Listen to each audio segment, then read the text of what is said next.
If you exit out of the auditorium here and you would go to the right, that would be the men's room. If you go to the left, that is going to be the ladies' room.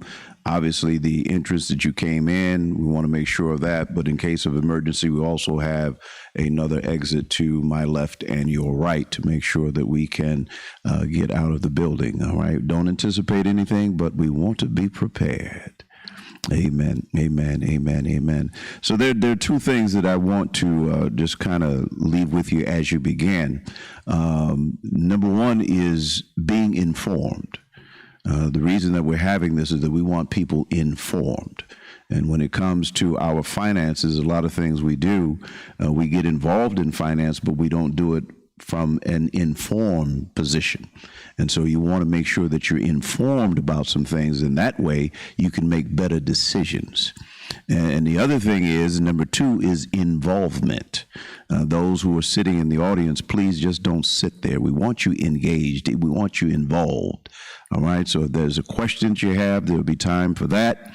And we solicit your comments about whatever is being presented here, because we want you to leave here with information that you can use. All right. Not everybody amasses information, but we want information that you can use, that's going to help you, that's going to be a benefit to you. All right. So just make sure that you are here to be involved, and that we are going to make sure that you are informed. All right. Okay, Brother Fred Phillips is going to be the facilitator. He's going to make things happen, so we're going to turn that over to him. For those of you who don't know, I am Jeffrey Walker, the minister of the Tonto Street Church of Christ. And again, we're just thankful that you're here. And I just want to let you know this. I'm going to say it again, but we're going to be meeting right here tomorrow about the same time.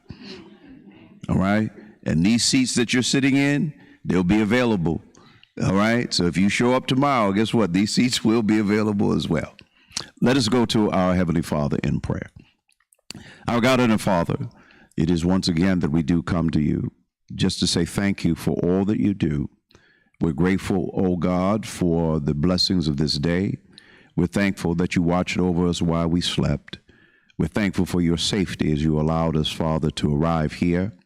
And we're just asking, Father, that you be with our hearts, that what we discuss here today, it will be of great consequence to us, that we want to be better people for you.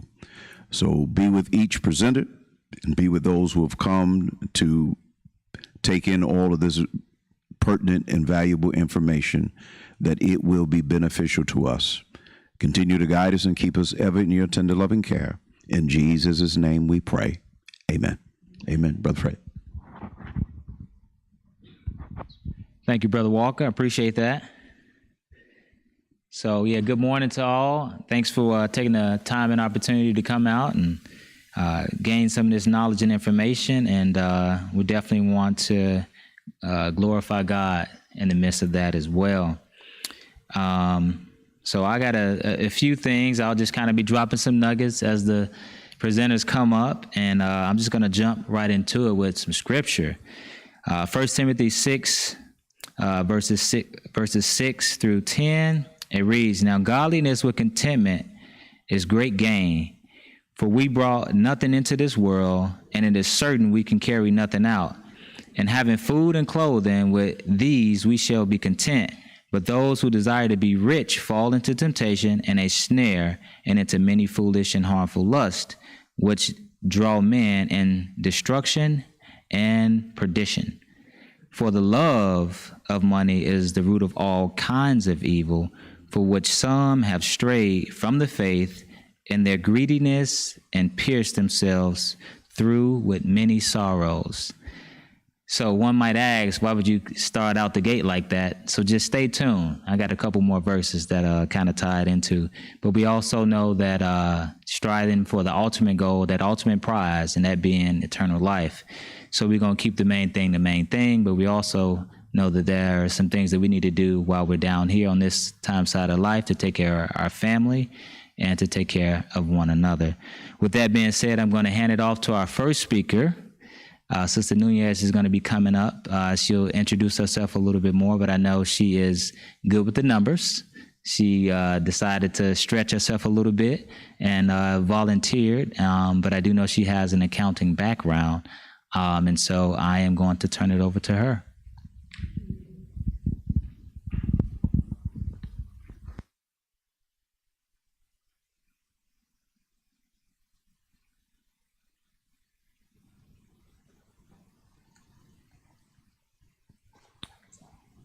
Good morning, can everyone hear me?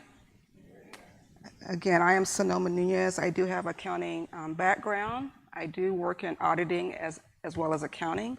So number crunching is kind of right up my alley, and I'm going to be talking about the budgeting. And I kind of term this as Budget 101. It's going to be a basic budgeting concept.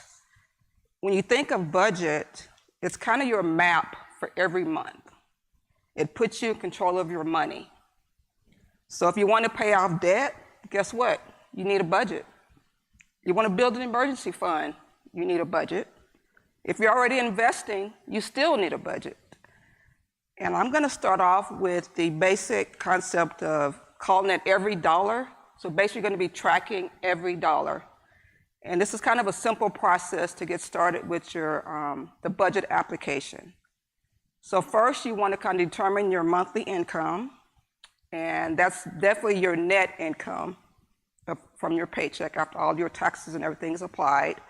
You want to list all of your expenses, basically every expense that's going out and that you're putting money towards from your net income. You want to list all of your expenses. You're going to subtract your expenses from your income, and then you're going to track all your expenses. So basically, if you're overspending, guess what? You need to make adjustments and learn to say no. And you need to be flexible. That means you need to plan for your payments. And the next step is to create a budget and track your expenses. You can use a budget app, or you can also use a simple notebook. A good idea is to also automate your bills, so they're automatically going out and you can keep better track of those bills and automate your savings.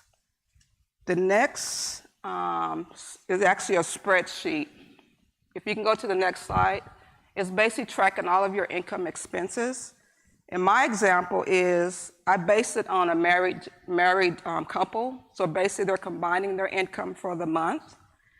And I've outlined all of their expenses that they're paying every month.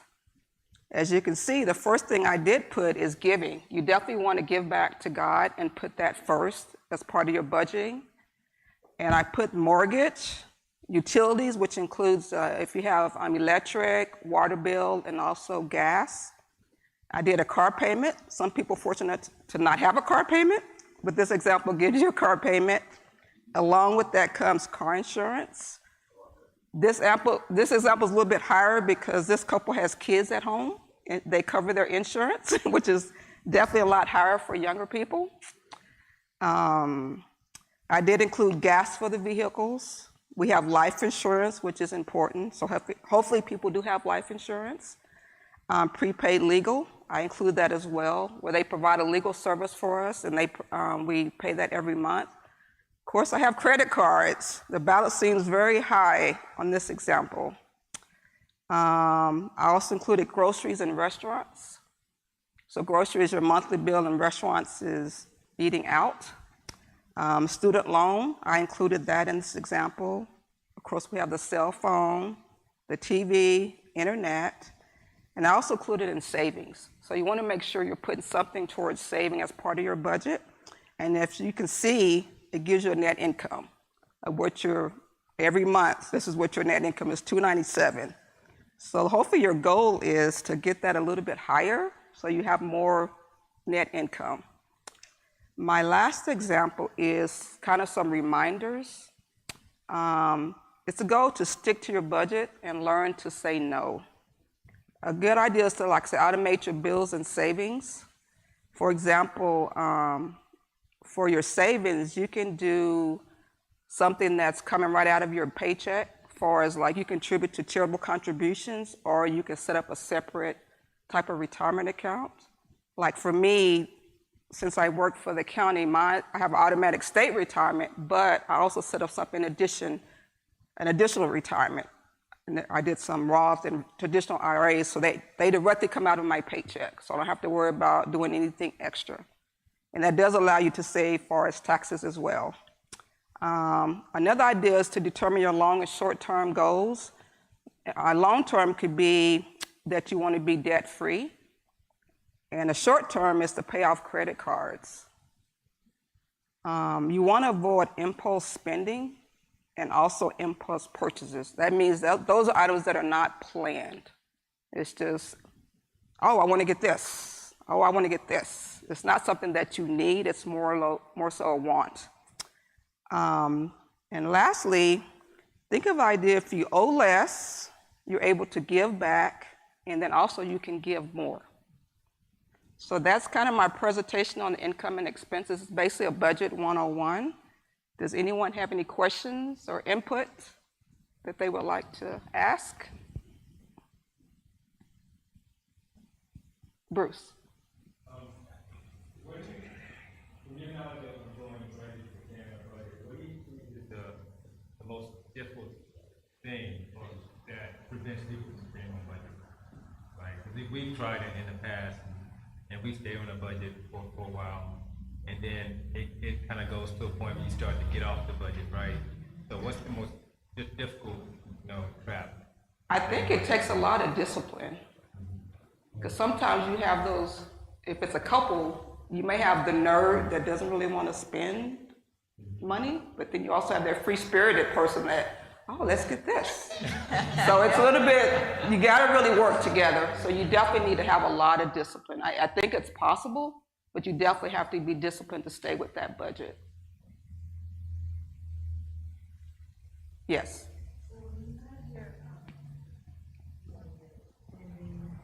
The spreadsheet? Yes.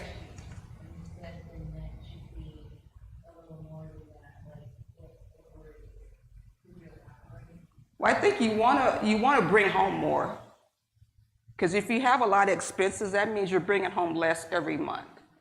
So a goal would be to definitely, from this example, I think is definitely to pay off those credit cards. That would be a major goal. So that would definitely increase your take home. And that would also allow you, like I say, you can actually give back and give more because you have more income that you're accessible to.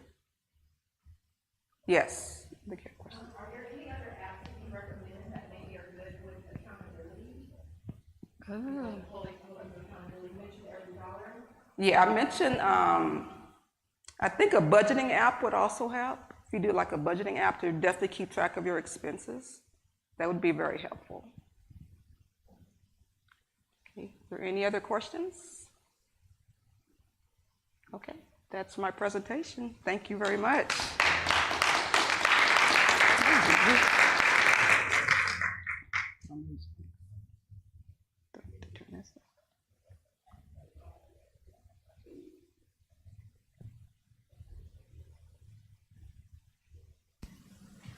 Of course, the mic is dying. You guys able to hear me?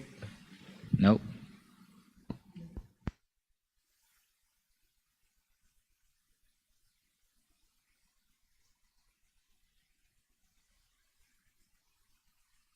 How about now? All right, better. All right, sounds good. So thank you for that. We will have some opportunity around lunch where you get a chance to pick a brain, and for the members that do worship here, you get a chance to pick a brain on Sundays and Wednesdays. Amen. So next we'll have Bruce. He's going to come up and kind of speak to us about credit cards. He was nice enough to step in and fill in the gap there. So give him some mercy. Hold on one second. So yeah, he'll be helping us out with that. And then I just want to speak to the budgeting. I know my wife and I, she told me a couple of years ago that I'd mainly do the finances, and she said, what was this, about like 5 years ago? She said, well, you do a poor job managing our finances. And I said, me? I'm doing all of the work. You're not doing anything else. Of course, she's the free spirit. I'm more the nerd. And I'm responsible with tasks and doing those things. And it was constructive criticism, because what we found is that we both had good jobs. We were married, and all we had to show for it at the end of the year was a couple $1,000s in credit card debt. And I'm like, how we keep getting to this point? And so because of that, I was like, okay, I'm gonna start looking into some things. So I went out on the fire assignment, and one of the guys there, we got there, we reported. It was kind of slow. It was a severity assignment, so we wasn't really too active, but we was there just in case. And he introduced me into Dave Ramsey. And he was like, hey, check out the book, The Total Money Makeover. And I downloaded the Audible, and I got after it. I listened to that whole book while we was there with downtime.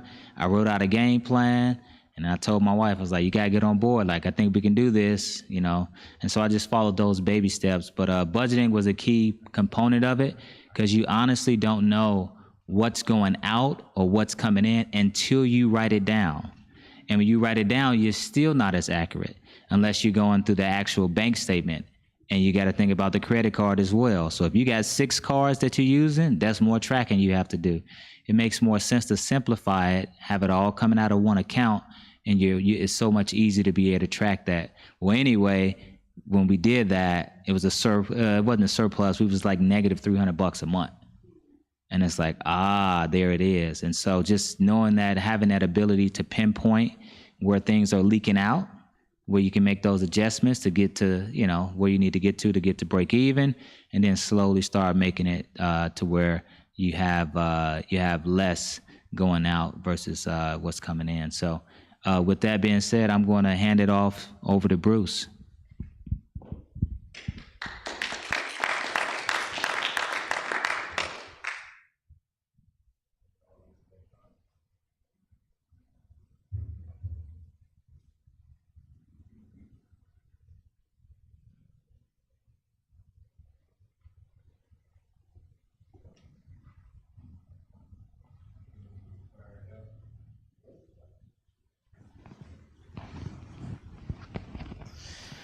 All right, in Sonoma's presentation, she mentioned several times about credit cards, how credit cards can really cause us to not be able to maintain that budget that we want to have, or that we should have.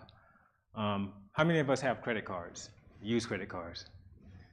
Yeah, we all do. It's kind of become a thing in society now, right? You're going out to eat, you're taking vacations and things like that, and then just buying goods and services. It's so much more convenient to have a credit card. But however, credit cards were created for more than just the purpose of the convenience, right? Credit cards is big business. Banks, they come up with credit cards. Why did they come up with credit cards? The interest, because they know the majority of, what's that? On top of the fees, the annual fees. Because they know the majority of Americans, of us, we don't have the discipline that we should have to pay off those credit cards like we should do every month. As we get through the presentation, we'll see that credit cards, the interest rate that they charge, they call it an annual percentage rate, right, an APR. And if you don't pay off that credit card within a certain time of the month, you're going to get charged that APR, that percentage rate. Right? And so that's where the banks are making money, the banks, the department stores, or what have you. That's where they're making money off of us. So you can go to the next slide, Junie. Oh, yeah, you're there. So credit cards are a good way to build credit when used correctly. So it's not all bad. It's definitely a good way to build credit, especially for those young adults. Like, say, for instance, going to buy your first car, right? A lot of times, young adults, they don't have credit yet. However, if they've had a credit card, hopefully with a small balance on it, and a small limit on it, and shown discipline and making payments on that each and every month, and not defaulting on it, then that builds their credit. So one thing that I've done with my 2 youngest is I have a credit card that I share with them.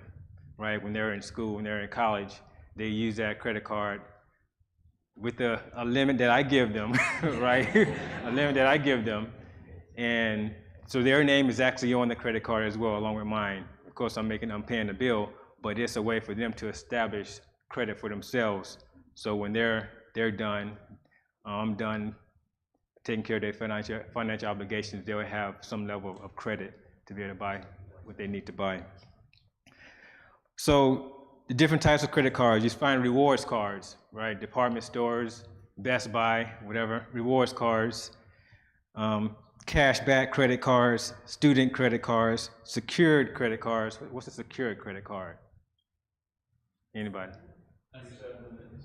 Yeah, a secured credit card is where your credit score isn't as good. The bank will say, hey, you let us loan $500 of your dollars, and what we're going to do is create that as a credit card, and as you're making your payments, that'll help you qualify for an actual credit card, and then give you your $500 back. Yep. So you're securing the credit with your own money, right? So it's not really credit. It's like a debit card, but still it's provided by the bank, and it's an opportunity to build credit.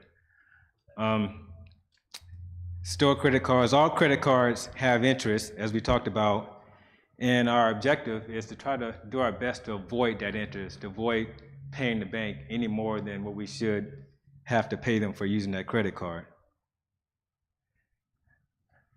Next slide. APR, that annual percentage rate, which is charged every month. And does anyone know how to calculate that annual percentage rate? It comes right to us on that statement, but it's a so it's based on the balance, right? It's the balance multiplied by the annual percentage rate, which is, say if it's 10%, and you divide that by 12 months in a year, right? That gives you your monthly APR that you'll have to pay based on your balance each and every month. So let's say the APR kicks in, let's say it kicks in on the 31st of the month, and they're daily, actually they're daily, it applies daily. Some credit cards, it applies daily instead of at just one time. So if your APR, if it matures, the maximum percentage rate, if it matures on the 31st and you pay off your credit card on the 15th, right, then you're avoiding some of that extra interest that they're charging you. So the objective is to pay it off.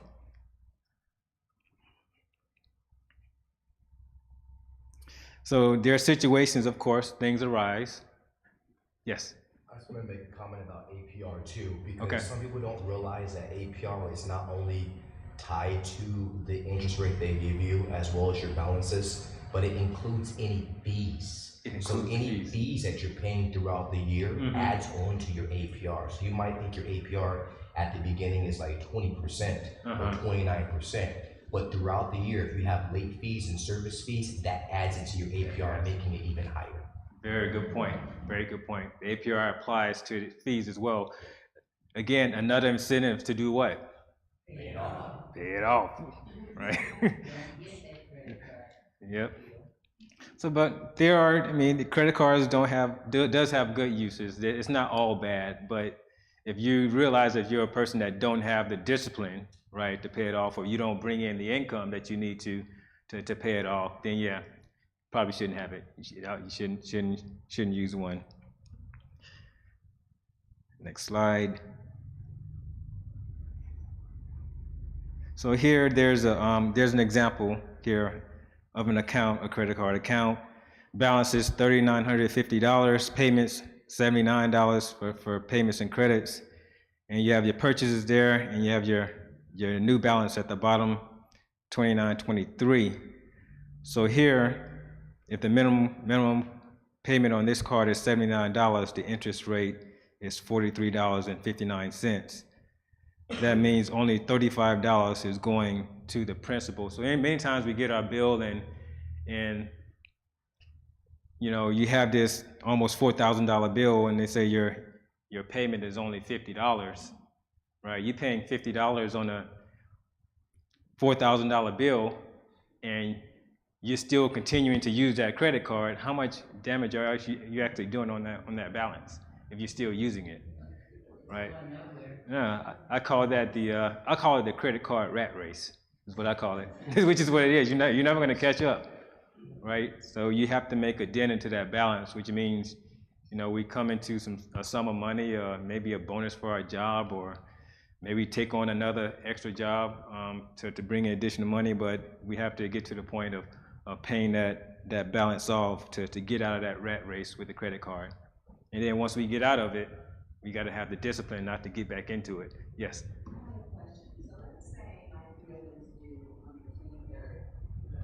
Mm-hmm. So what cause that's what I would do, if my bill is paid the June 3rd, I can pay, as long as I pay before the date, I'm good. But are you advising that I pay maybe a couple weeks prior to that to save me extra money? Yeah. If you don't have it, you don't have it. But if you have it, pay it off before that date, because you still have those daily interest accruals.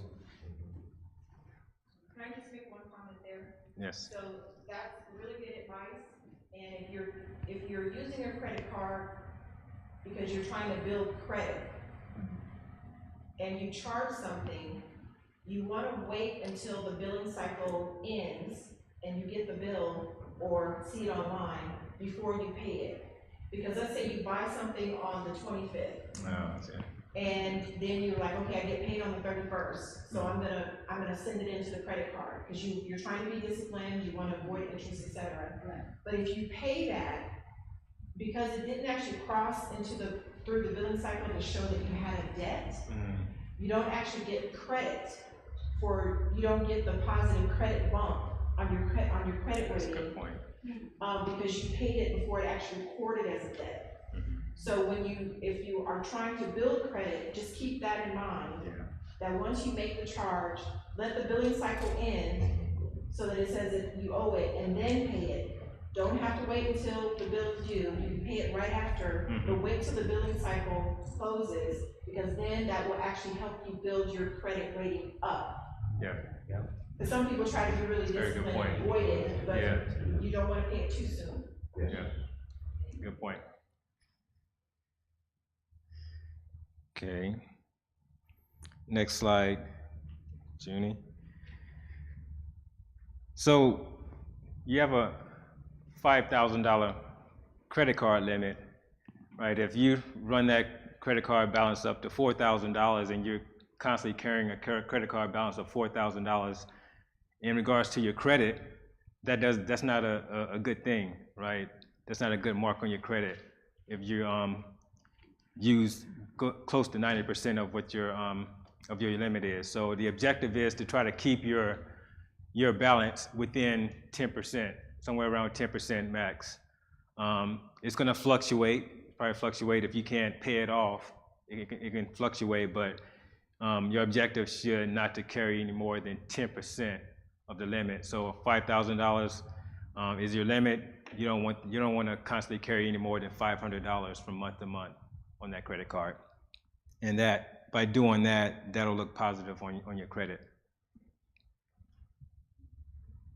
And one way I've known, come to figure out this or just seen it personally, is just when you go and say to buy a car, right? You go to buy a house and they run your credit. My goodness, it's like everything since your existence comes out, right? Everything comes out. So you see all those bills, all those credit cards you've had and whatnot, and you see what the balances were, and you see the grades that they give you, and you're like, man, I was never default on that. Why am I graded low on that? Then you understand why, because you allow your balance to get too close to what the limit is. So.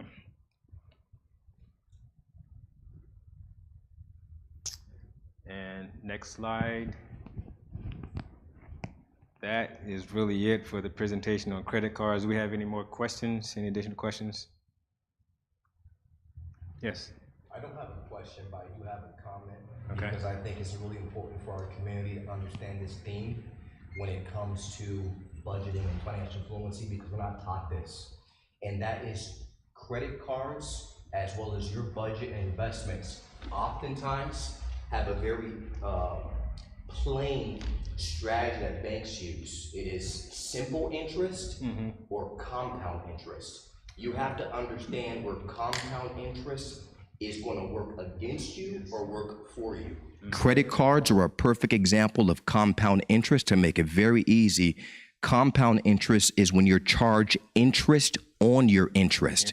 Whereas simple interest, when you have something secured like a car is an installment, a mortgage is an installment. Yes, you are paying interest. However, you're only paying interest on that principal balance versus the principal balance and the interest from the previous month. So it grows exponentially. One thing I challenge all you to do is if you have credit cards, pull your statement up and take a look at the subsection that will tell you your true APR and your date of payoff if you continue only making your minimum payment. It might blow your mind. You'll see if you make your minimum payment, it will take you 20 years to pay that card off, and that's because of compound interest. Compound Okay? interest. Very good point. Appreciate that. Appreciate that. Yeah. What happens when that credit card balance at you got it for $4,000 and you had $3,996 and you keep making that minimum payment, or you have a 30-day late or a 60-day late? What happens when they said they voluntarily close the account? Are you familiar, or anybody familiar with that process? I haven't. It's called what? So they voluntarily close the accounts. I mean, I know you can't use it anymore because it'll get rejected, but I haven't been in a situation where the account was voluntarily closed. Yes, But they'll do that. that's correct. It is. What's your name, Queen? Dorothy. Dorothy. So Dorothy, you want to give just a quick little summarization of what a charge-off is and how it impacts people? My, it's very, it's a very negative towards your credit. Oh yeah. Definitely, you used and you abused your open credit. And at this point that, no, we can't allow you to do this. They charge off the balance. It's a negative ding towards your credit rating. So it's not a good thing to have charge-offs. And it doesn't go away. You're still responsible for that debt. So even if the company charges it off, you're still responsible for that debt. And they'll send you a 1099 form at the end of the tax season showing you that. Oh wow. That's so true, which is considered income. So you're gonna have to report that on your income tax. Not a good Wow. thing, not a good thing. Avoid charge-offs. It's reported as income. It's reported as So income. if you have to pay it off, it's still reported as income? Even if you have to pay it off? That's crazy. Wow. Because they charge it off, so they pay it. And that's for their reporting purposes, I'm sure. I just don't know how they benefit from if they charge it off. They must. We got somebody who can answer that for you.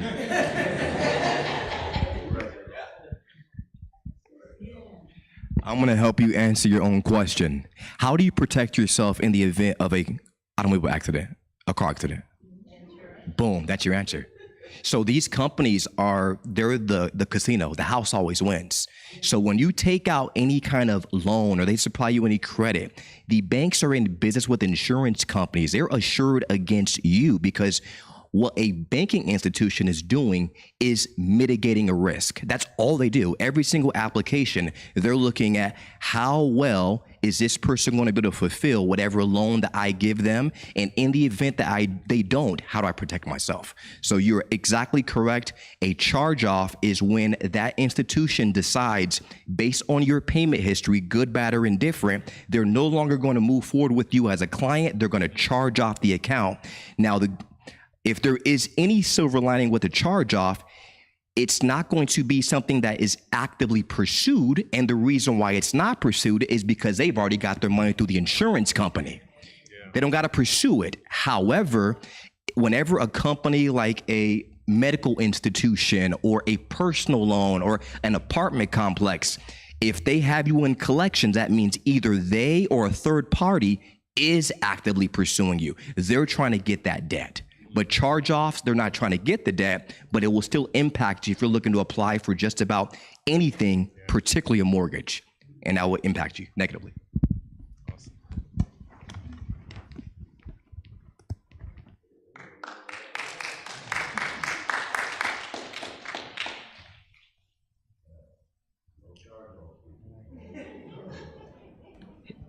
I appreciate the spirited dialogue, the engagement. Oh, we have one. Yeah, I was going to actually ask that. Do you guys want to take a 10-minute break, or do you, by show of hands, 10-minute break? Or are we gonna move forward over to the next section, which is real estate, and we have an appraisal piece, and that's about 45 minutes. So, do you guys want to break by show of hands, or you want to keep it going? Okay, all right, that's good, y'all engaged, right on, that's right on time. Let me grab my phone, I got my scriptures in there, on my notes. I'm getting comfortable walking back and forth. I kind of feel like Walker, he's always preaching. Now I see what it means. All right.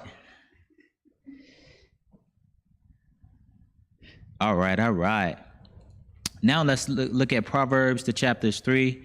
We're going to look at verse 9. It says, "Honor the Lord with your possessions and with the first fruits of all your increase, so your barns will be filled with plenty and your vats will overflow with new wine." So the book of Proverbs has a ton of life gems in there. I'm going to reference it quite a bit, but it's a really good book, written by Solomon, which is the wisest man who ever lived. So he's got some gems. And then if you want a little bit more, go over to Ecclesiastics. That's interesting. The man who amassed all the wisdom, a ton of wealth, and then he tells you it's all vanity in Ecclesiastics.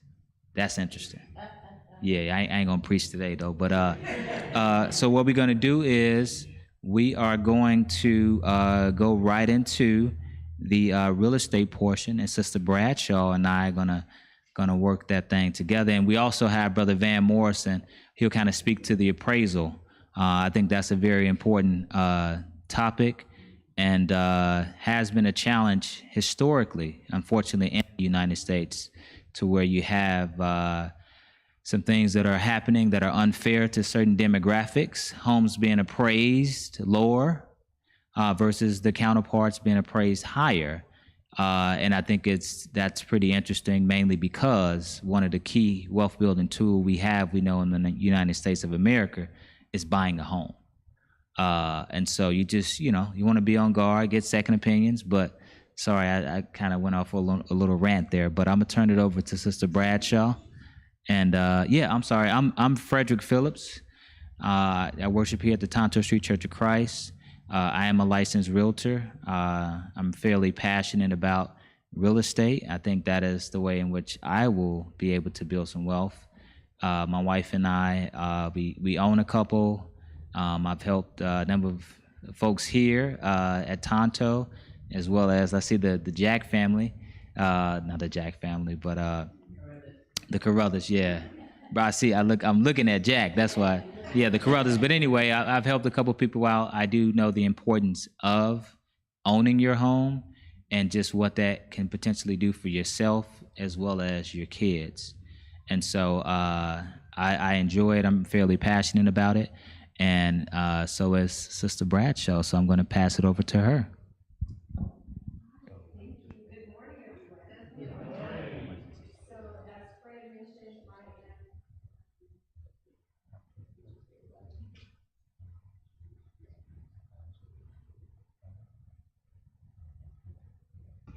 Okay, testing, there we are. So I'm Yvette Bradshaw, and I'm also a member here at Tonto Street Church of Christ. Glad to be speaking with you this morning. I'm also a licensed real estate agent here in the state of Arizona, and I've been selling real estate for just about 6 years now, selling and listing of properties, and I cover the valley from Buckeye all the way out to Queen Creek, as far north as Anthem, and as far south as Maricopa. So because I grew up here in the valley, I'm very comfortable with talking about different communities from around the valley, and that's one of the advantages that I have in working with a lot of my clients. So if you could pop up that presentation for me, R1, I'd appreciate it. So So getting a chance to just talk with you about real estate today and home buying is we want to share with you what you need to know in preparing to purchase a home. Now, whether it's your first home, an investment property, or maybe you bought 10 years ago and you feel like, oh, I got this, and I'm getting ready to buy another home, a lot has changed. And we want to talk to you a little bit about what's happening today and how to make those preparations. I mentioned that I've been selling real estate here in the Valley for the last 6 years, but just last year, I joined an organization called the National Association of Real Estate Brokers.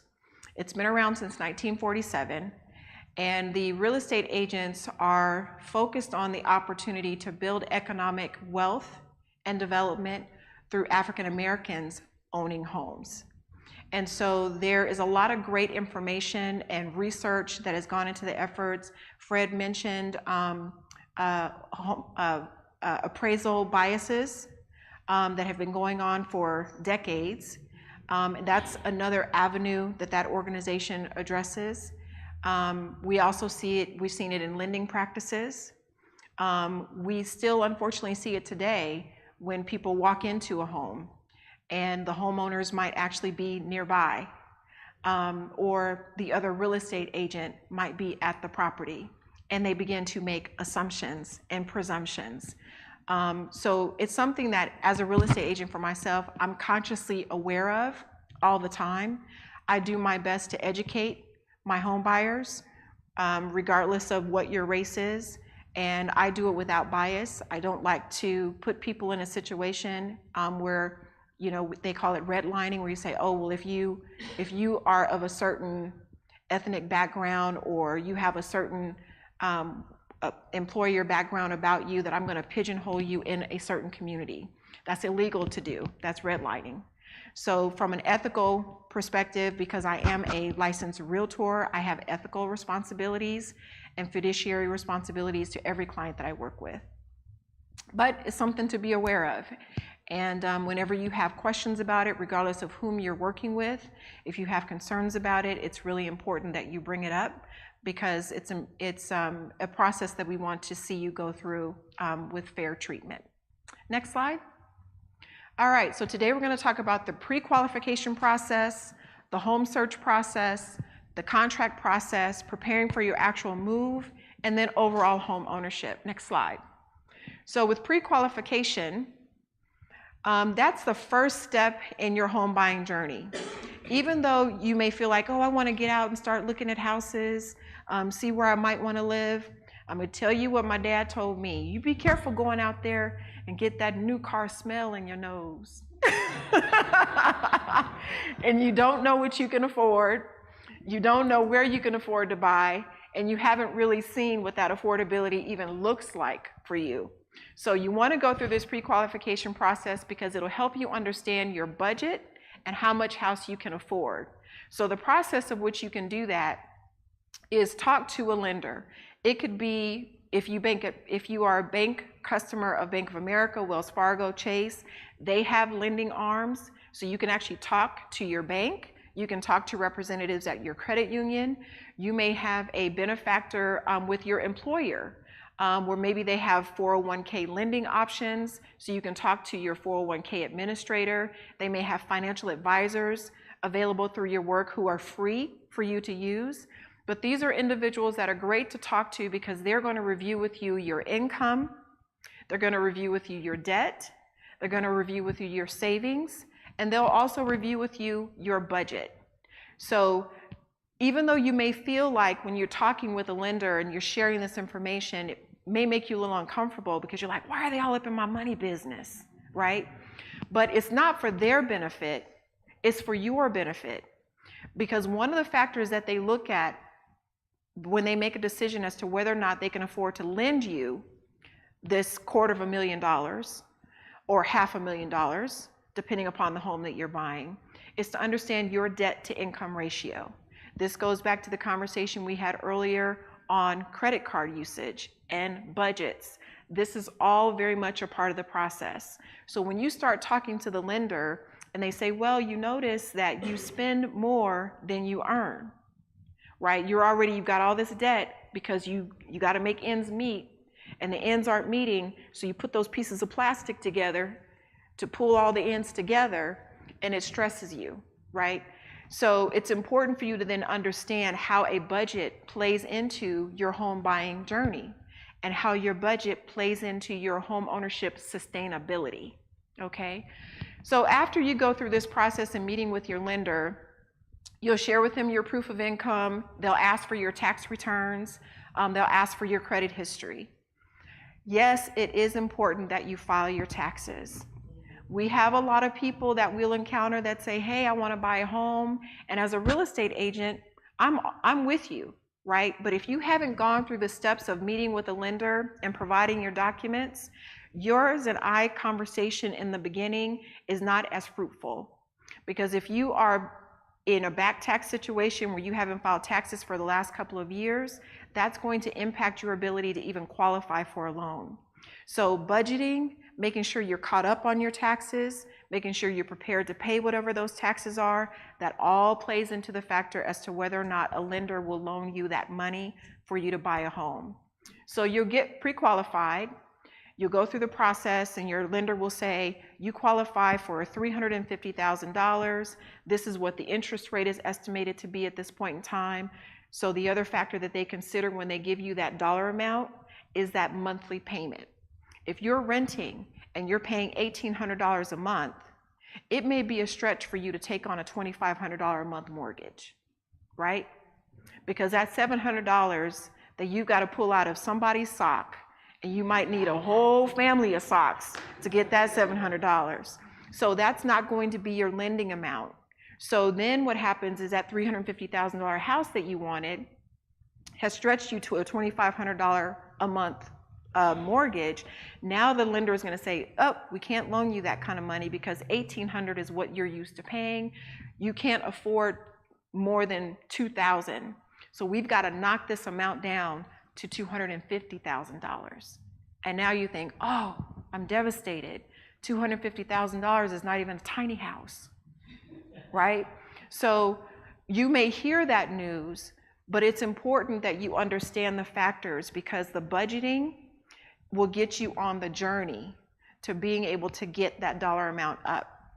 And also working with your lender, working with your agent like myself, will also help you to understand what down payment assistance programs may be out there that exist, what home buying grants might exist, because there are grants that you can get for home buying that are repayable. Some of them are not, you don't have to pay them back, but they are dollars to help individuals with good credit, the viability to have the home ownership, to get on the track of actually experiencing that home ownership. So learning a little bit more about those down payment options will be important to you in the process as well.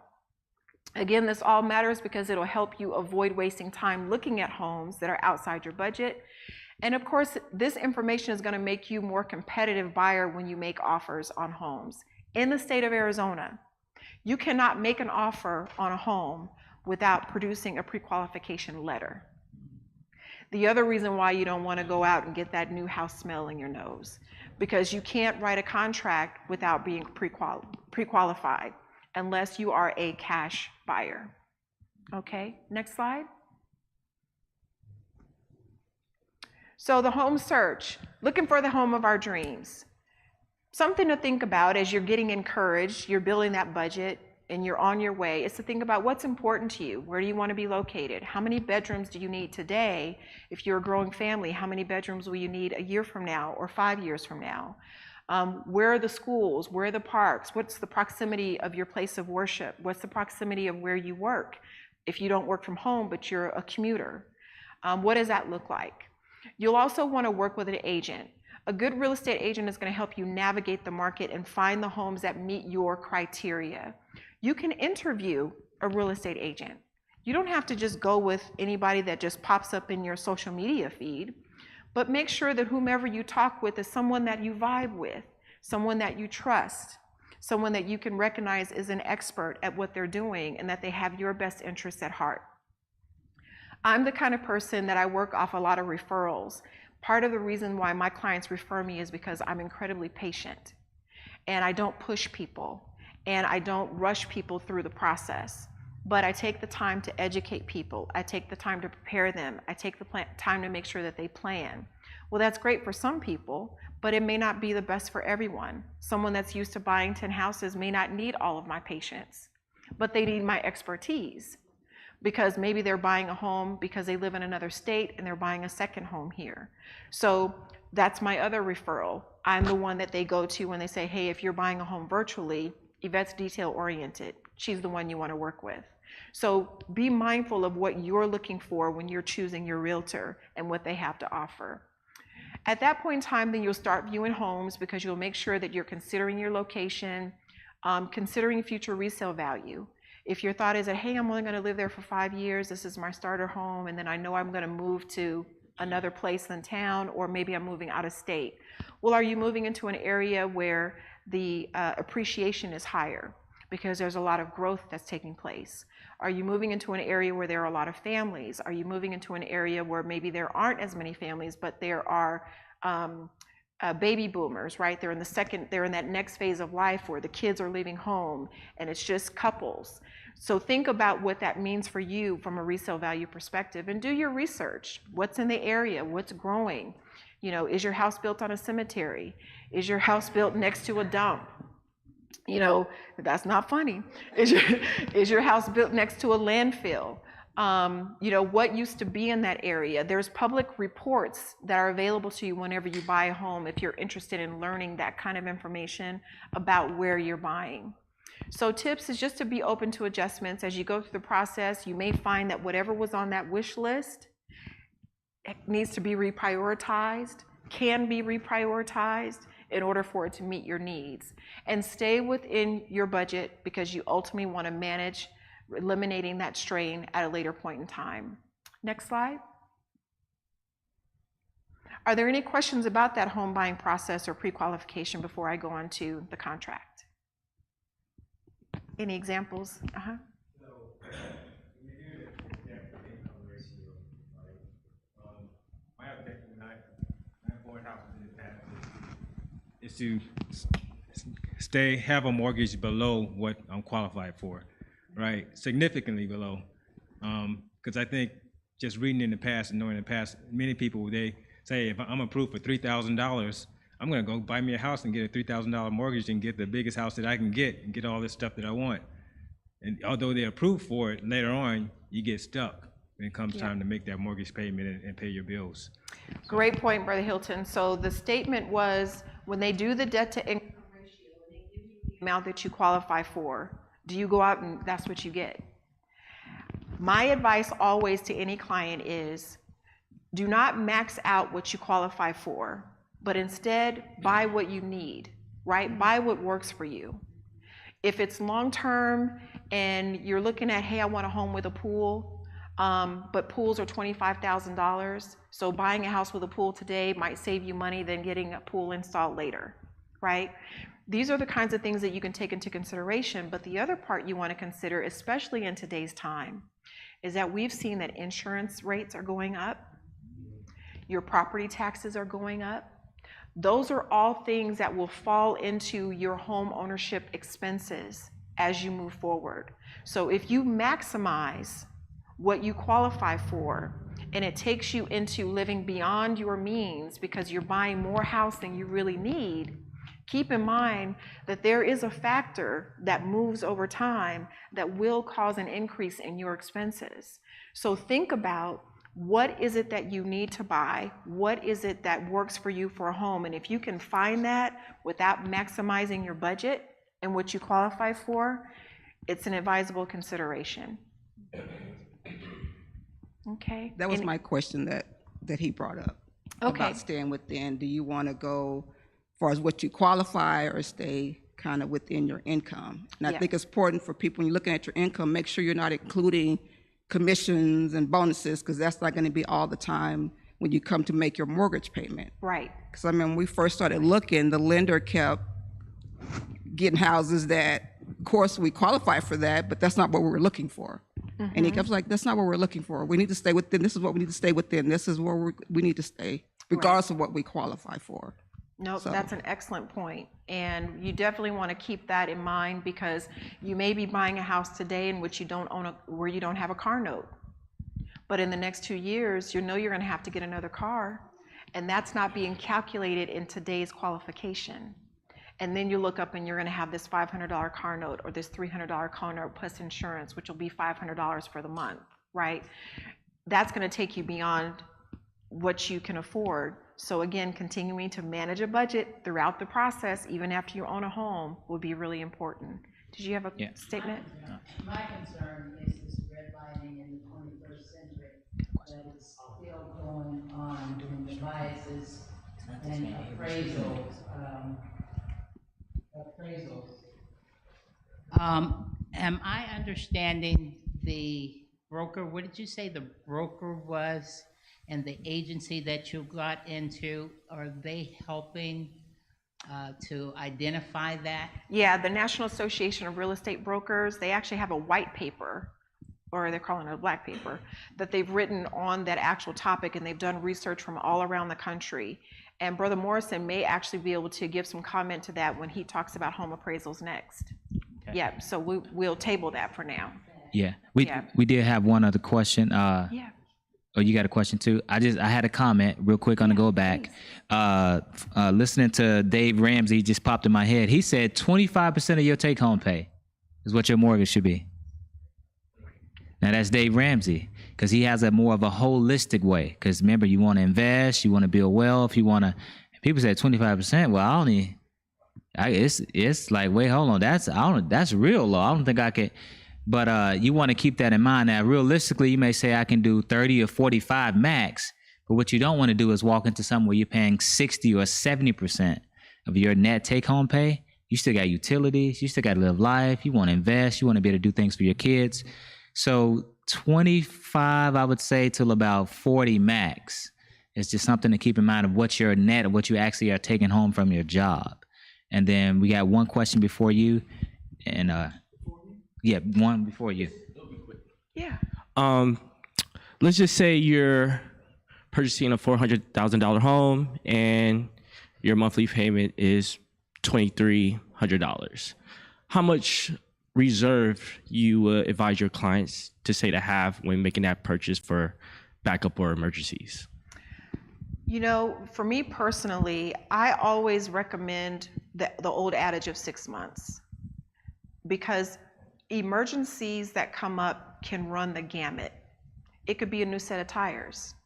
That's not necessarily 6 months of reserve, right? But it could be a death in the family. It could be a hospitalization, right? It could be that someone in your family has run into a difficult time and they've got to make a move, an emergency move from a rental situation to another rental situation. And then you are a part of that solution for them. So when you're in a situation where you've got a $2,300 a month mortgage, again, this is budgeting. You may not have, 12 grand that you can just set aside in a bank and not pay too much attention to, and it just be in the bank, right? But it may be something that you can build up to, and it goes into a money market fund or into CDs so that you have access to it, or an IRA or 401k, whatever the case may be. But 6 months, I think, is a good way to go. And if you can't start out with 6 months, work towards 6 months. And just a follow-up question. Yeah. Do lenders look at that? Do lenders look at clients having reserves, buyers having reserves, and is it their standard 6 months, or you don't really?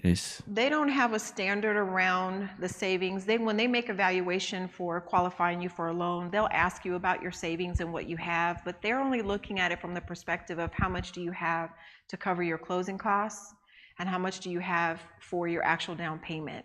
Unfortunately, they don't get into the budgeting piece. They leave that to you. So when they're looking at what you qualify for and what you have access to, they're not giving any thought to whether or not you go into default in the next 6 months or the first 6 months of ownership. Gotcha. Good deal. We want to keep it going. We maybe we can save some of the questions to the end. We got Van Morrison here. You gonna wait? Or you can wait? Okay. We can get this brother right here. Just give some context context to what both of you said from the perspective of a lender. So you're correct. In most cases, a lender is not going to require you, particularly if you're a first-time home buyer, to have reserves. However, having 2, 3, 6 months worth of reserves will definitely strengthen your overall profile. If you have less than perfect credit, or if you don't have a huge down payment, them looking at you having reserves, again, mitigates risk. So again, it's a good rule of thumb to have between 2 and 3 months worth of reserves as a lender. And thank you, that was a great question, because sometimes people will think, oh, I've got $5,000 left over and I want a new sectional, and I want to get a 72-inch television in my new house because is bigger than that box I used to live in. So keep those things in mind. I'm going to wrap up this portion here, and we're going to move on to providing the opportunity for you to learn more about the appraisal process, but we're going to talk about the contract process and making an offer. So once you get out and you see homes, you find one that you like, you see that you qualify for it based upon your pre-qualification information, you're then going to work with your agent to submit an offer.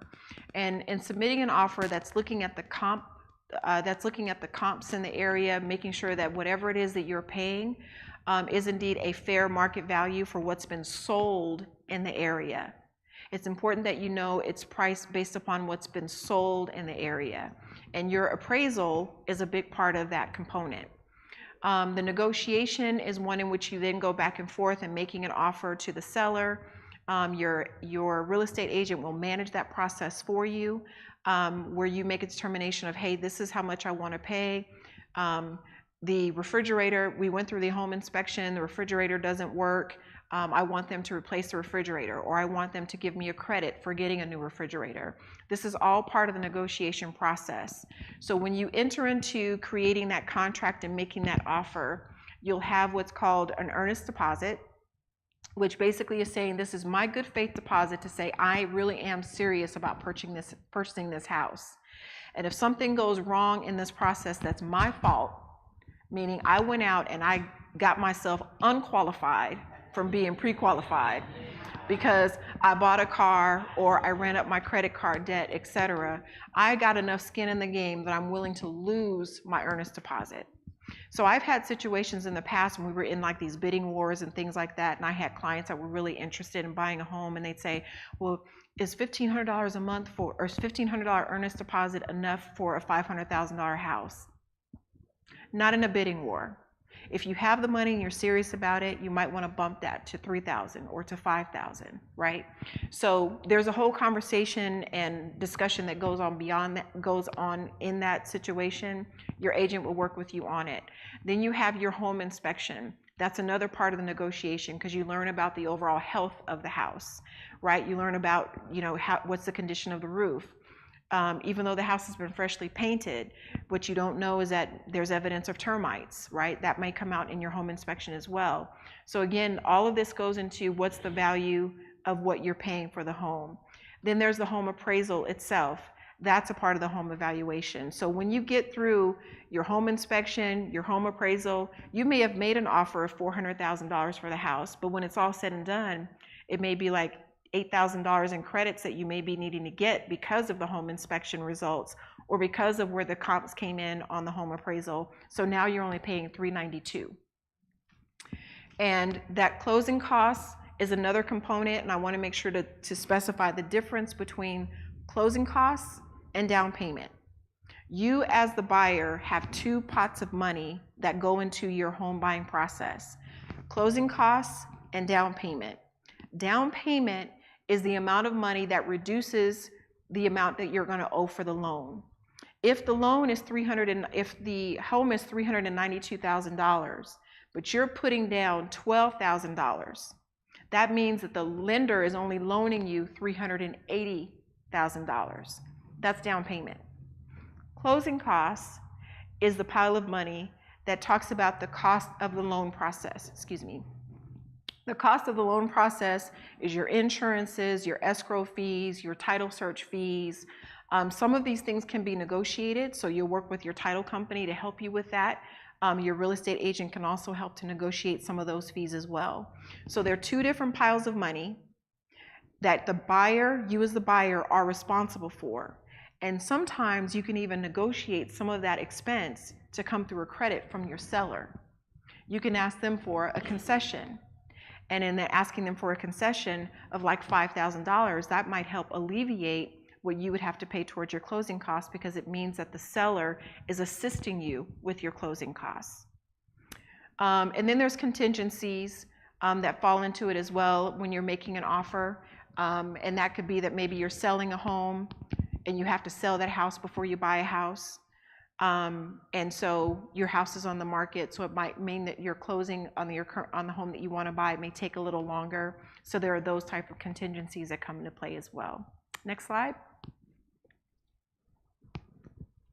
So I'm going to introduce Van Morrison, who is a state licensed home appraiser, to talk with you about the home appraisal process. Thank you.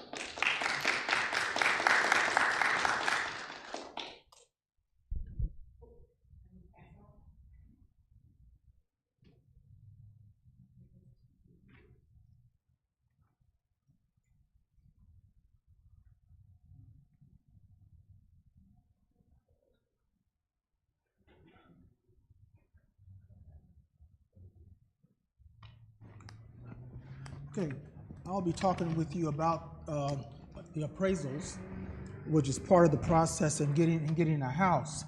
And what appraisals primarily deal with is value.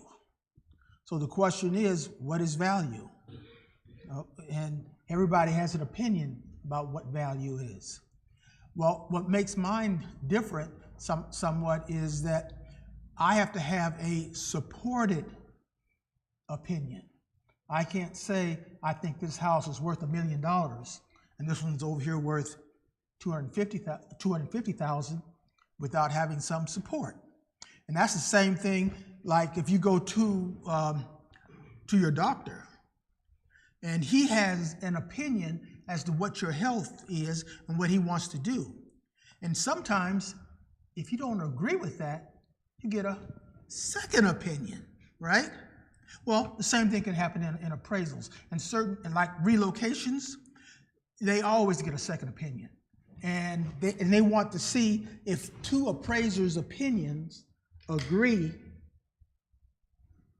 And if they're too far off, they'll get a third one. Okay? So in other words, it's an opinion, but it has to be supported based on the drivers that you say. So as an appraiser, you may pay for the appraisal, but oddly enough, a lot of people don't know that you're not the client. The lender is the client, okay? Even though you're the buyer paying for it, because I get that a lot. It says, hey, I paid for it, why can't you give me a copy? No, you got to go to the lender. You get a copy from them, okay? And I'm paying for them so that their security, in case you default on that, they're relying on the appraisal so they can get their money back. So they're not such a big loss, you know, a $100,000 loss. And so therefore, I'm looking out when I do an inspection for things that are wrong so that the lender doesn't have to go back and pay for that and fix it. Because it looks kind of bad from a business point of view if I'm doing an appraisal and the lender keeps getting those properties back, and every one they suffer a loss on has my name on it. that will hurt you in the long run when you're talking about getting new business. In fact, they'll say, who's the appraiser on this? Oh, him? Can you find anybody else? You know, because they're not necessarily they said, we're dealing with him and we know what he's going to do for us. So therefore, I appraise that to basically protect the lender, okay? Because they're the one that's going to be falling back if you run into hard times. And sometimes it's not that you are a bad pay. Sometimes your circumstances change. Wife was working, she's not working anymore, or she passes, the husband passes, and the wife has to try to do it by herself, and she can't do it, okay? And by the same token, you're trying to sell the house, but you can't sell the house because you're not in the real estate business, and the property and what you owe on it is so high, you can't afford a realtor. So therefore it goes into foreclosure. And then the lender has to eat that. And they don't like doing that. That's the reason that they pay us for that. Some of the things that we talk about that you might want to, that people do as far as trying to improve their house. The basic things, if you want to improve your house, is basically in the bathrooms and the kitchens, if you're going to upgrade.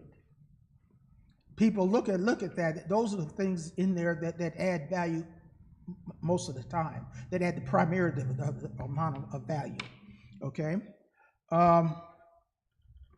Let's look at some definitions of value.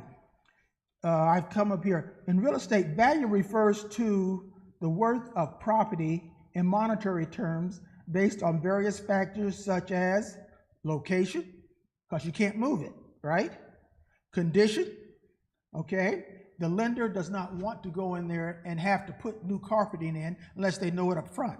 In other words, if the carpeting is bad, there are settlement cracks in the walls where you can see outside, there's mold all over the place. Well, in order for the lender to be able to sell that house to somebody else, they're going to severely discount that. And in fact, they'll charge you more than what it would cost to do that, because they're going to have to be bothered with the person that wants to sell that. So they want to know about those things up front. If it needs painting, they want to know about that up front. Okay? Okay, and he says real estate value is a key concept that influences buying, selling, investing, and property taxation. Different types of value is included. Now I got different definitions of what value is. You know, sometimes we talked about budgeting and being able to qualify for stuff. Sometimes some of the things you think you want, after you get it, you find out it's not really that important. You didn't really have to have that you could have done without that. And as far as the even here, if somebody causes you to do something with respect to your soul, if you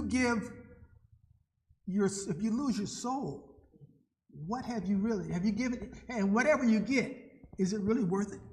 Have you really gained value for whatever you got, but it costs you your soul? We're talking about value now, right? And there's nothing that you can give that's worth more than your soul, right?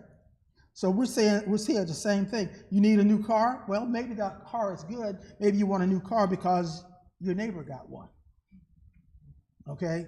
That's not a real reason. That's not going to really add value to your life. Okay? And let's say value is also included, is influenced by comparable sales. So when I mean by comparable sales that are similar to the house that you have. Now, I had a auntie. Her husband died, and he paid $1.5 million for the house. Okay, but the realtor, since she was going through the grief process, the realtor said, "Well, I'll give you $700,000 for this house." Okay, so I said, "Auntie, your husband paid $1.5 million. Here's what you do, because it's against the law for me to, because she's in Texas. It's against the law. I can't tell her what our house is worth. No, because I have to go out and inspect and look at and know the neighborhood. Okay, I told her to have your realtor to give you 3 houses or 4 houses that she thinks support what you're trying to do. Then you get in your car and you go drive and look at those and see if you agree. Do you agree with that? Anybody can look at the same house and tell, hey, this house looks like mine, or it doesn't look like mine. Okay, that gives you a rough idea without me having to say that. Another thing you might do, they may show the house at 2 o'clock in the afternoon or whenever. Okay, after you've seen the house, you need to get in your own car and maybe go back in the neighborhood. What's happening at night? Huh? People come out at night that you didn't see until you get in the house. So did you get value? That's the problem for that house. That's the key. You didn't get value. You thought you did at the time because you didn't know. Because see, when I went to go visit my son in Dallas, he lives in downtown Dallas, okay? And I told him, what you need to do before you buy a property, you need to go see it. He said, oh, Dad, come on. They sent me pictures. They sent me pictures of the house. But they told him downtown, but after he went down there to see it, Dallas is an old town. His property is in old downtown Dallas. So real estate is a fixed commodity. You can't move it. So he was stuck with that. So I went to visit him, and I got hungry along about 9:30, 10 o'clock at night, and I went to the store. I walked instead of driving the car. And then as I was walking in there, and the store man started grinning at me, I said, oh, I wonder he's grinning. And then on my way back, I noticed people were looking me in the eye hard. I said, hold it now. That guy acts like he wants to fight this old man. He's probably saying, what's this old man doing out here this time of night? Because see, the drug addicts sleep during the day. They come out at night, and I'm walking around there, and they're trying to get the money. Okay, hey, that's location. They're trying to do it. So I had a bag of canned goods. I wrapped it up, got it together, says, hey, I got my weapon here. Okay. But they post a police car late at night over there, and everybody would look at the police car after they got through looking at me and decided to keep on going. But I wasn't sure what the deal was on that. And my son's girlfriend got him since she stayed in that neighborhood, got him a stun gun so that he can protect himself with that. So again, location. You need to come out and see what's going on in your neighborhood. After you show, you may think it's a great idea, but after you get in, you might decide that maybe this is not what's really best, what's really good for me. Okay, let's go back to this value again. An appraised value, there's more than one value here.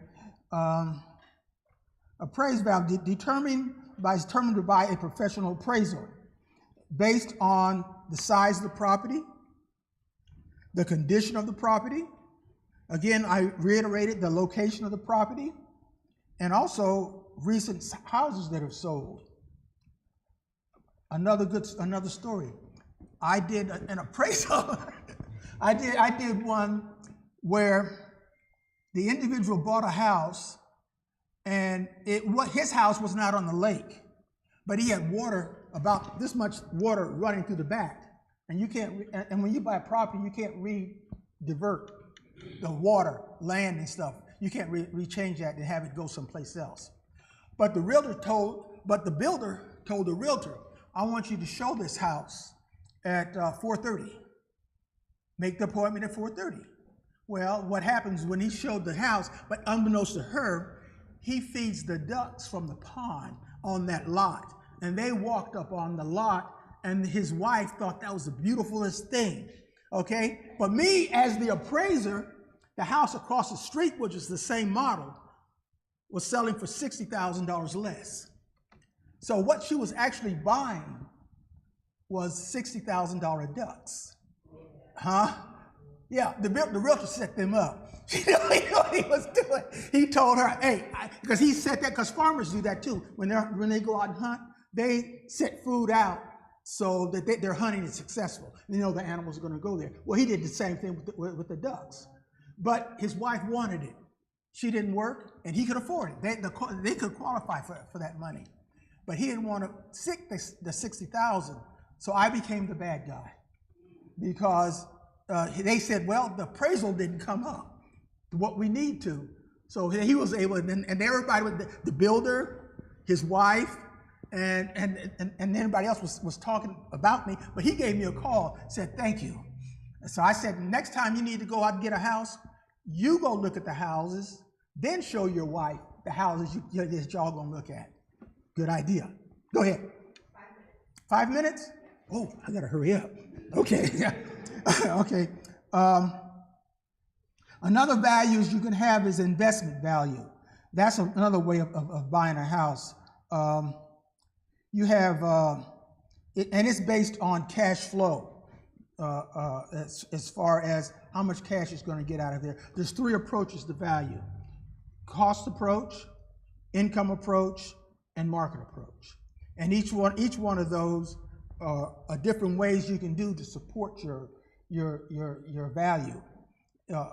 Is each one of those. The most predominant one is the market approach, okay? Because you can support that, you can make different adjustments with that. Let's see, let me skip some. Liquidation value, the value for a property that must be sold quickly.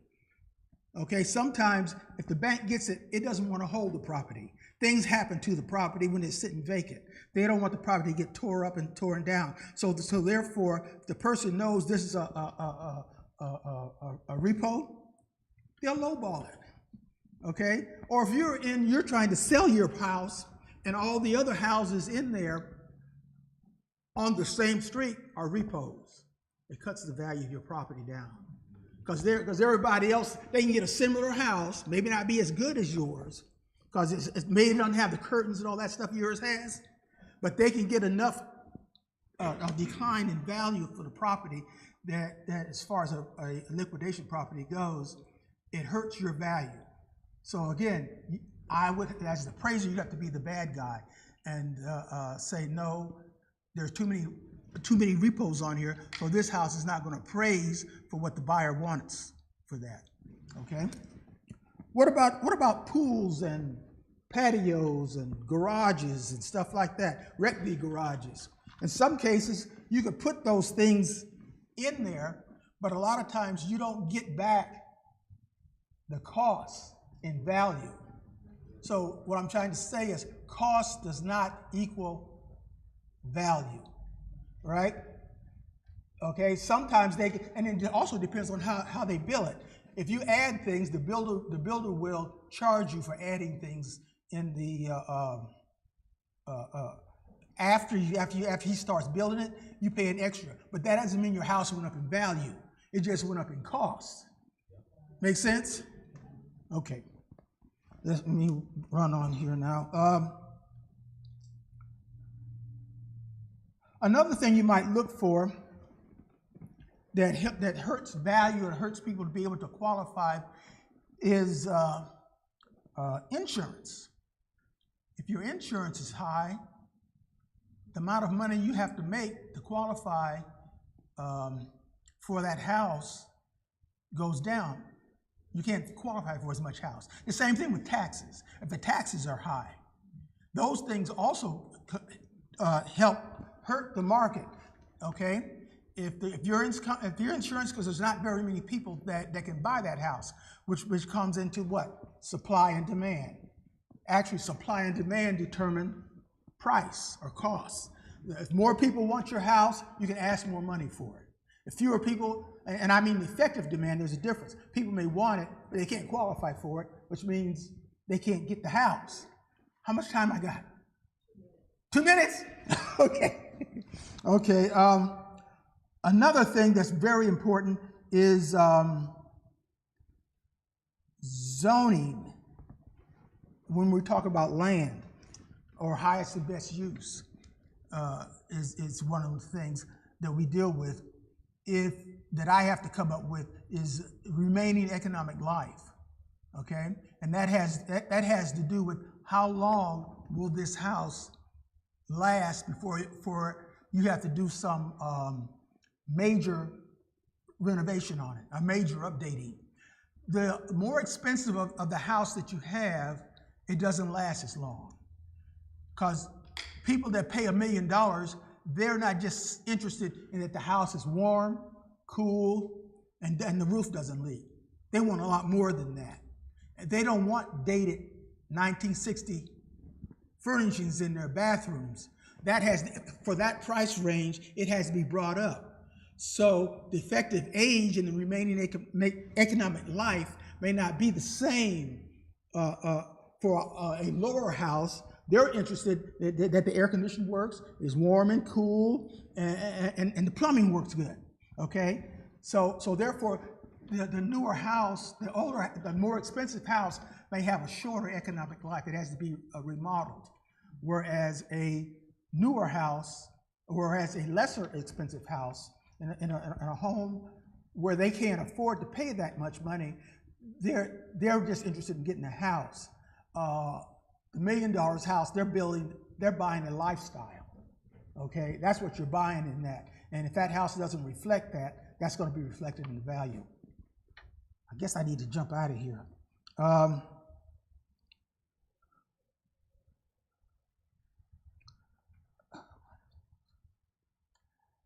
There's another, I'll get this. Okay, we'll call it then. Otherwise I'm gonna go over. And then we'll be available for questions when we take our break. So we'll have Fred wrap up this presentation for us, and then we'll be taking our refreshments break. Thank you.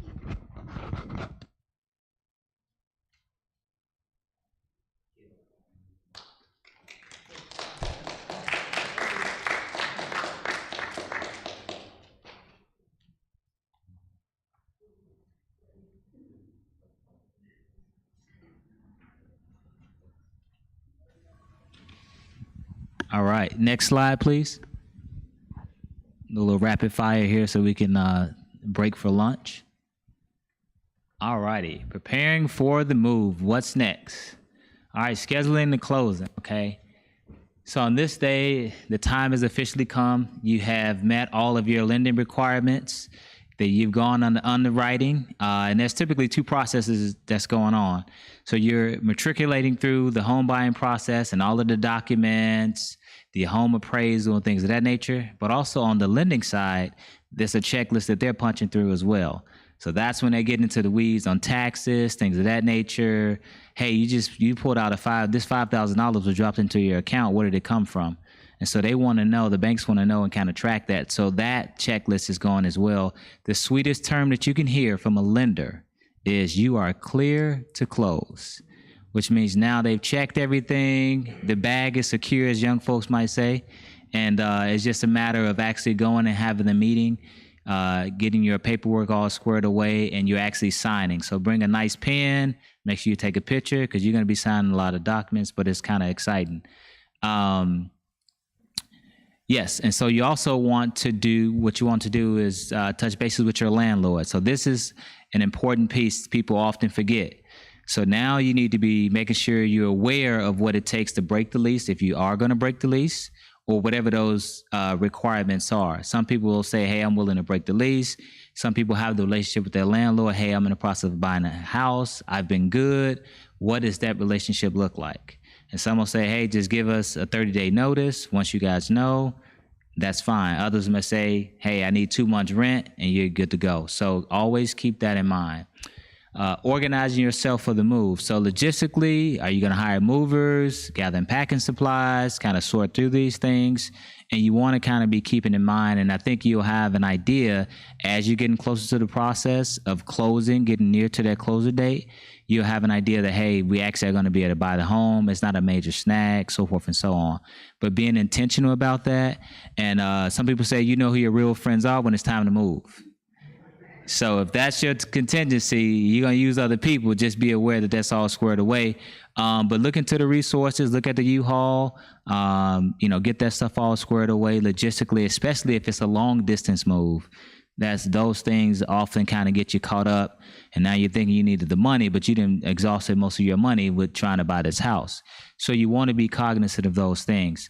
Utility services. Hey, go and double check, because that house that you buy, maybe it's an investor, and they're like, hey, as soon as we close, I'm getting the power shut off. And you're like, oh man, so now you're trying to move in the dark, and it just can become a nightmare. So be intentional. Be like, hey, can you give us at least 3 days, whatever the case may be, so you can go in and get those utilities turned on. Same with your internet, et cetera, et cetera. the final walkthrough. I think this one is important because you want to make sure what we agreed upon when I saw the house is what I expect on the 3 days prior to me closing. You know what I mean? If you agreed on that fancy chandelier and it's in the contract and you get there and you like, hey, they done took the chandeliers down in the living room and in the kitchen. What? I've been bamboozled. Like, what's going on here? This is not what I agreed to. So you want to be just cognizant of those things, making sure that washer and dryer is there. They said they was going to give it to you, then they pull it out. You know what I mean? Or that maybe there's something that's damaged because you're dealing with a foreclosure type situation. And when you walk through it, it was okay. But those renters in that crisis got upset and started to bang holes in all of the walls. And now you got to deal with that. So you just want to make sure, hey, before we close, this needs to be addressed. Next slide, please. All righty. So yeah, what's next? So settling in. That's important, figuring out schedules with the kids, doctor's appointments, learning the neighborhood, learning what some of the challenges are, traffic, what have you. Maintaining your house is important. When you get the opportunity, get the upgrades. If you see that leak or you hear that leak underneath the sink, don't wait 2 months. Address those things right away. You want to kind of have that upkeep, maintaining the value of that home, as Van was kind of speaking to, because if it's, little problems become big problems if you ignore them. Building equity. So it may be a time where you want to, solidify some things. You moved into a home and you said, hey, it's a little dated, but I need to upgrade this kitchen and this bathroom. Maybe you can do that right away, or you just do it over time. So that's one of the things that some people do there. There's a thing called like the 2-year flip. So they'll move into a place that's dated. Over the 2 years, they'll do the renovations, get nice bathrooms, nice kitchens. And then at 2 years, they'll sell it. Why? Because there's no taxes on it. So there's no federal income taxes. If you wait the 2 years, you can sell that. And so that's what people do. Maybe it's 40,000 that you accrue it. Maybe it's 50. And if the timing is right, sometimes it's 100. So it's just those things to keep in mind. But you want to constantly kind of build that equity, and every now and then check to see what you have. And when you do amass that equity, sometimes just over timing, you can pull some of the equity out to make the repairs on your home. You may need that new roof and say, hey, I don't have the money. But it may be a possibility because you're literally sitting on the equity of your home. So that's just something to be aware of, and how to tap into the equity, because it's monopoly money. It's just sitting there. It's just kind of the value thing that Van was saying. Hey, you bought it for $200,000, now it's worth $400,000. And it's like, that's great, but what's next? Like, how do I tap into that if need be, if life situations comes up, things of that nature. So you just want to be cognizant of that. And then the financial health. So keep tracking of your property, the taxes, insurance. Sister Bradshaw kind of spoke to that earlier. That's important because that's the one that nobody really talks about, and it sneaks up on you.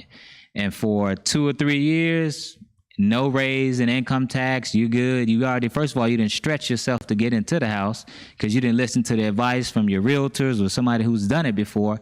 You're like, I'm going to get it. Nobody's going to tell me I deserve it. I'm entitled.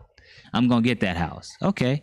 You get the house, and then from the year, the 3 years go by, that's fine and dandy.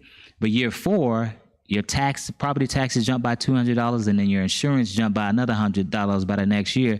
Now, all of a sudden, you're kind of regretting that decision, and you're kind of fighting up against some things. So that's just something definitely to keep in mind. Next slide.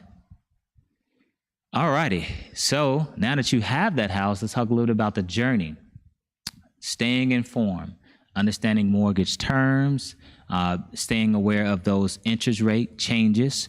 Sometimes that is an opportunity for you. If you got a high interest rate, there's a going phrase that you want to date the rate, and you want to marry the home. Meaning, if interest rates are high, don't just sit on the sideline. There's other ways in which you could potentially buy those interest rates down with concessions.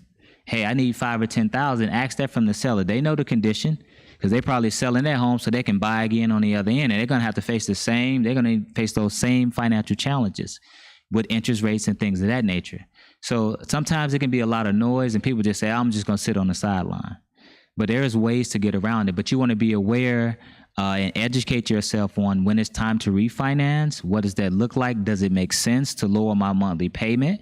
Because that's a way to combat property taxes and insurance that you actually can, refinance. So you want to be aware of that. Engage with your community. Don't just be the guy who waves and goes in the house, or don't speak to nobody, don't know your neighbors. Get involved, because there's resources there, relationships that you can build, and then you want your neighbors to look out for you. Hopefully you build enough rapport to say, hey, I'm taking a month vacation. I'm going to live my best life and travel the world, me and my kids. I'm going to be out a month. Can you keep an eye on my place? And vice versa. You know what I mean? So that way, hey, if the strange car that's coming into the neighborhood, you'd be grateful for Miss Sally, who's up in age and retired, and she just kicks back on her porch. Miss Sally know what's going on in the neighborhood. She gonna let you know. So that's important, especially as things, start to uptick in the neighborhood, or crime, or whatever the case may be. It's just nice to kind of have extra eyes and ears. And then also, the last step here is planning for the long term. So home ownership is a journey. It's not a destination. So you want to plan for those things like growing your family, upgrading your home, or refinancing. So it's just things to keep in mind. And also, too, as you're budgeting, you want to, once again, that 20 to 25 to about 40 is all you need to really be looking at. But people will exceed it. But it's a good rule of thumb. Why? Because you want to be thinking, hey, let's just get this wealth building thing started. Let me get me a starter home, get something that I need. And, maybe a couple years down the line, I get a raise in my job, or my wife is now employed, or she gets a raise. You get an inheritance from parents. You just never really know. But don't just sit on the sideline because you're thinking, oh, well, I can't afford the big house that I need, or you think you need, or the big house that you want. You may just need to do a 2-1 or 2-2 or 2-3 that, suits your family needs. And it's more so that delayed gratification piece that I think really ties into a lot of what we're talking about today.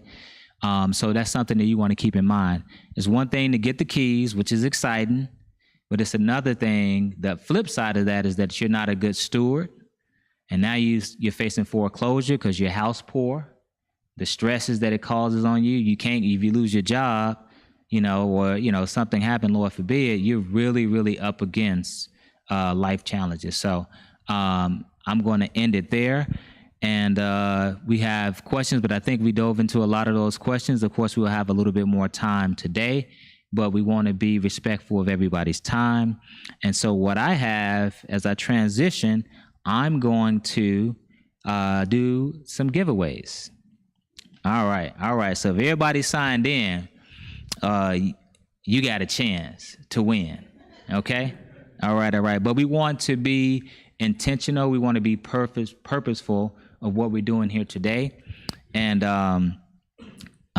we have little envelopes here. So that saving goal, I know there's something that somebody wants to do this year, something they want to accomplish. We're at the top of the year, so this is good timing. And that's going to be courtesy of the Tonto Street Church of Christ. All right? So I'm going to have somebody from this side to pick a number 1 through 15, and then we'll go from there. Can I get a volunteer? 1 through 15, pick a number. 12. Who do we have at 12? Okay, Miracle.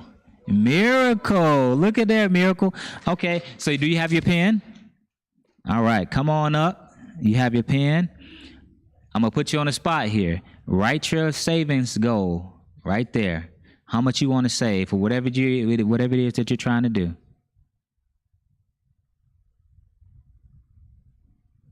Okay, fantastic. Yes. So this is a token. Well, this is your first step towards saving in your goal. Yep. There we go. Courtesy of the Tonto Street Church of Christ. Yeah. There you go. So you've already started. See, that's what happened when you come and you show up. All righty. Now I need somebody from this side to pick a number 1 through 15 outside of 12. We already going to double down on her. Now she already rolling. 5. Is that your number? All right. Let's see what we got here. 5. Dorothy Young. Well, look at that. Come right up. Step right up. Step right up. So did you bring your pen? Yeah, bring your pen because we gonna write your saving goal down, and we're gonna make it happen. We're gonna help get you started on the right way. Amen. Amen. Write that goal down. I'm gonna be your witness. I'm gonna hold you to it as well. There we go. That's your goal. All right. Thank you very much. She's got a picture. Yeah, but we definitely want to be intentional here, and hopefully that for those of you who are saving towards that goal, know that courtesy of the Tantra Street Church of Christ, we wanted to give you that opportunity to start in on that investment today. Okay, so next week we're gonna break for lunch. That's about 30 minutes. You'll get a chance to chat. We got some small little slider sandwiches there, some chips, some drinks, you got cookies. So definitely help yourself on that. And then we will reconvene. I got my timekeeper. What we got, Sister Bradshaw? 12. Well, we at 12:40? 12. Can we call it 45? Okay, but I wanted at 12:42, so we can start at 12:45. Okay, all right, there it is. 12. At 12:42, we'll reconvene back here, and we'll dive into I think it's homeowners insurance. John is going to cut us some. All insurance, auto, home, and renters. There we go. All righty, John will be up next. See you in 30.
Testing, testing. All right. So welcome back. I do want to put a plug in for the survey. I ask that you guys please fill this out, get it back to us so we can have the opportunity to gather this information and see if there's a possibility where we can follow up and figure out what are the needs for the people. And then maybe potentially in the future, we can do more of a long form on 1 or 2 topics and a little bit shorter of a day. And just want to get the people what they're looking for, if you will. So now it's time for another giveaway. If you've won once, you cannot win again. And we do have that savings goal. We got the envelope system there.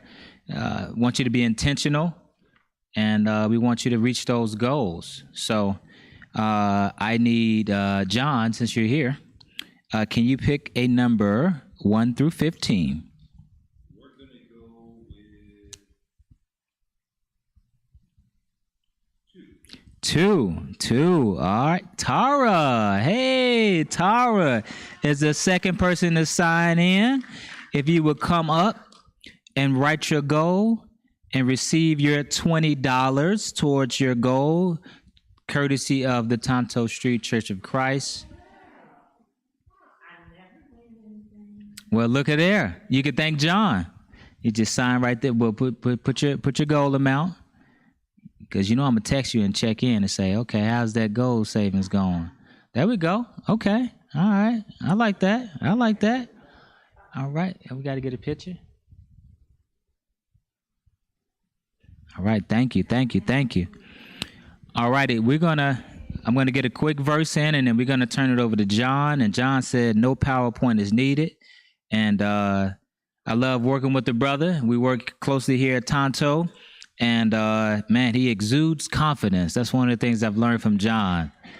He can tell you that the world is falling, and but he can say it in such a way that, like, man, I don't think it's so bad that it's crumbling down. Everything is. So I'll jump into a verse, and then I'm going to turn it over to him. All right. Let me cover that. Real estate. All right. Proverbs 22:3. It says, a prudent man foresees evil and hides himself, but the simple pass on and are punished. All right. Proverbs 22:3. All right. I'm going to turn it over to John.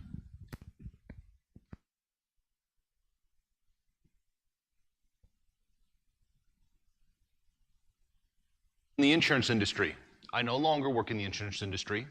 I do have to give a caveat. I no longer have my property casualty license.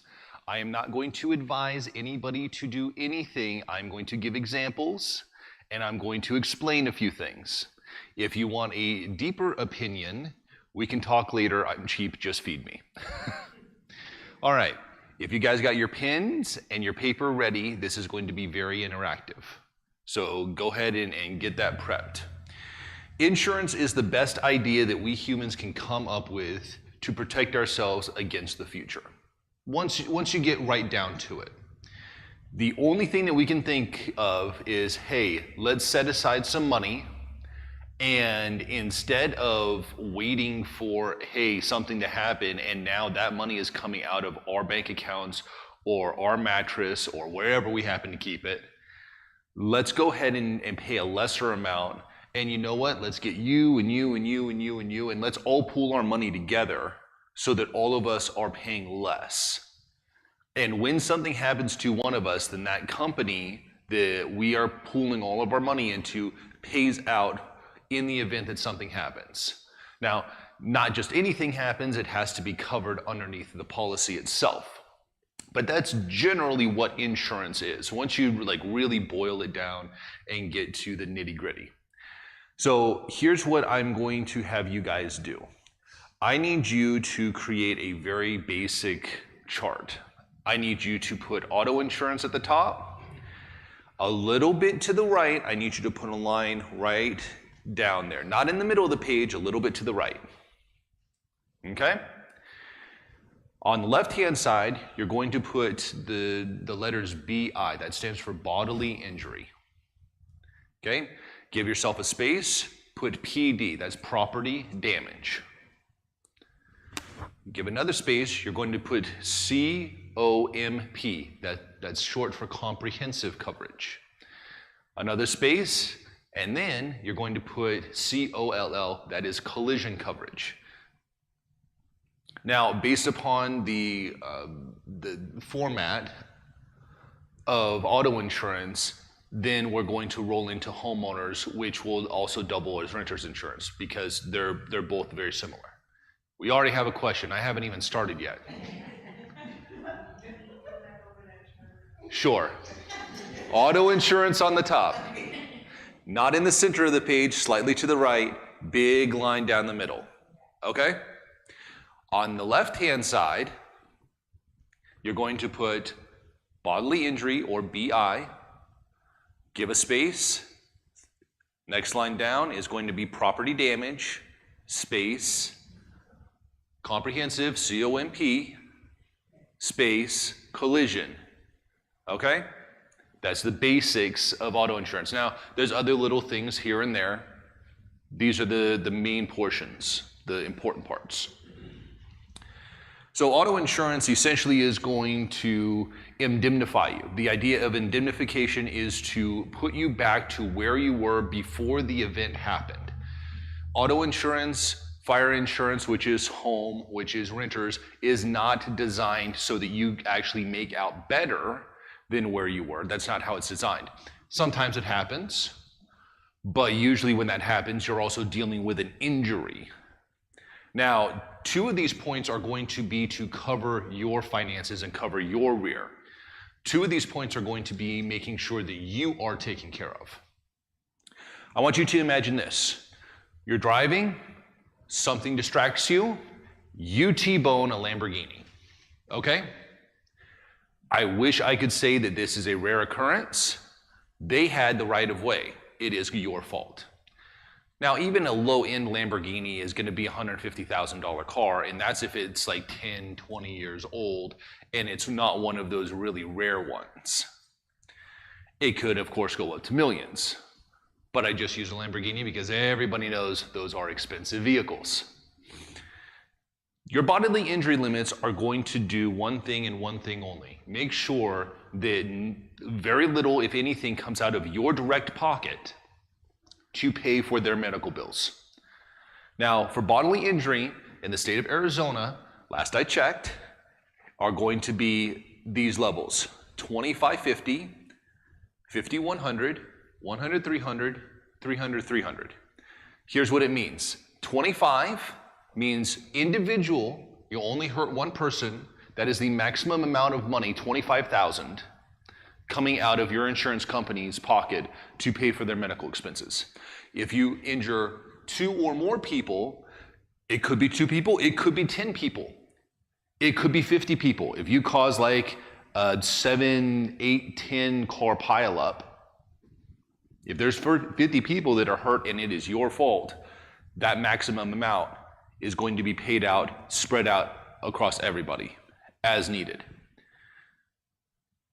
2550, last I checked, was the state minimums. In order to have a vehicle, drive a vehicle legally, you have to have insurance.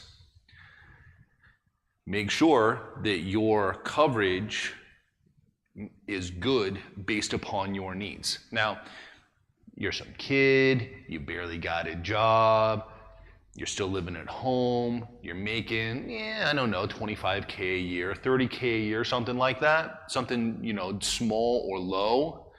$25.50 is perfectly fine, as long as you are smart. When you see something that is like, oh dang, that vehicle is worth more than $50K. Likely, the people that own that vehicle have a little bit of money, and or I'm in an area where I don't know if I trust people not to try and sue me. Get over to the right, slow down, let other people be stupid on the road, okay? Every time I see a Ferrari, it's like, nope, I'm getting over. Most of you, if not all of you, know what I drive. That's perfectly fine. I'm getting over. It's no big deal.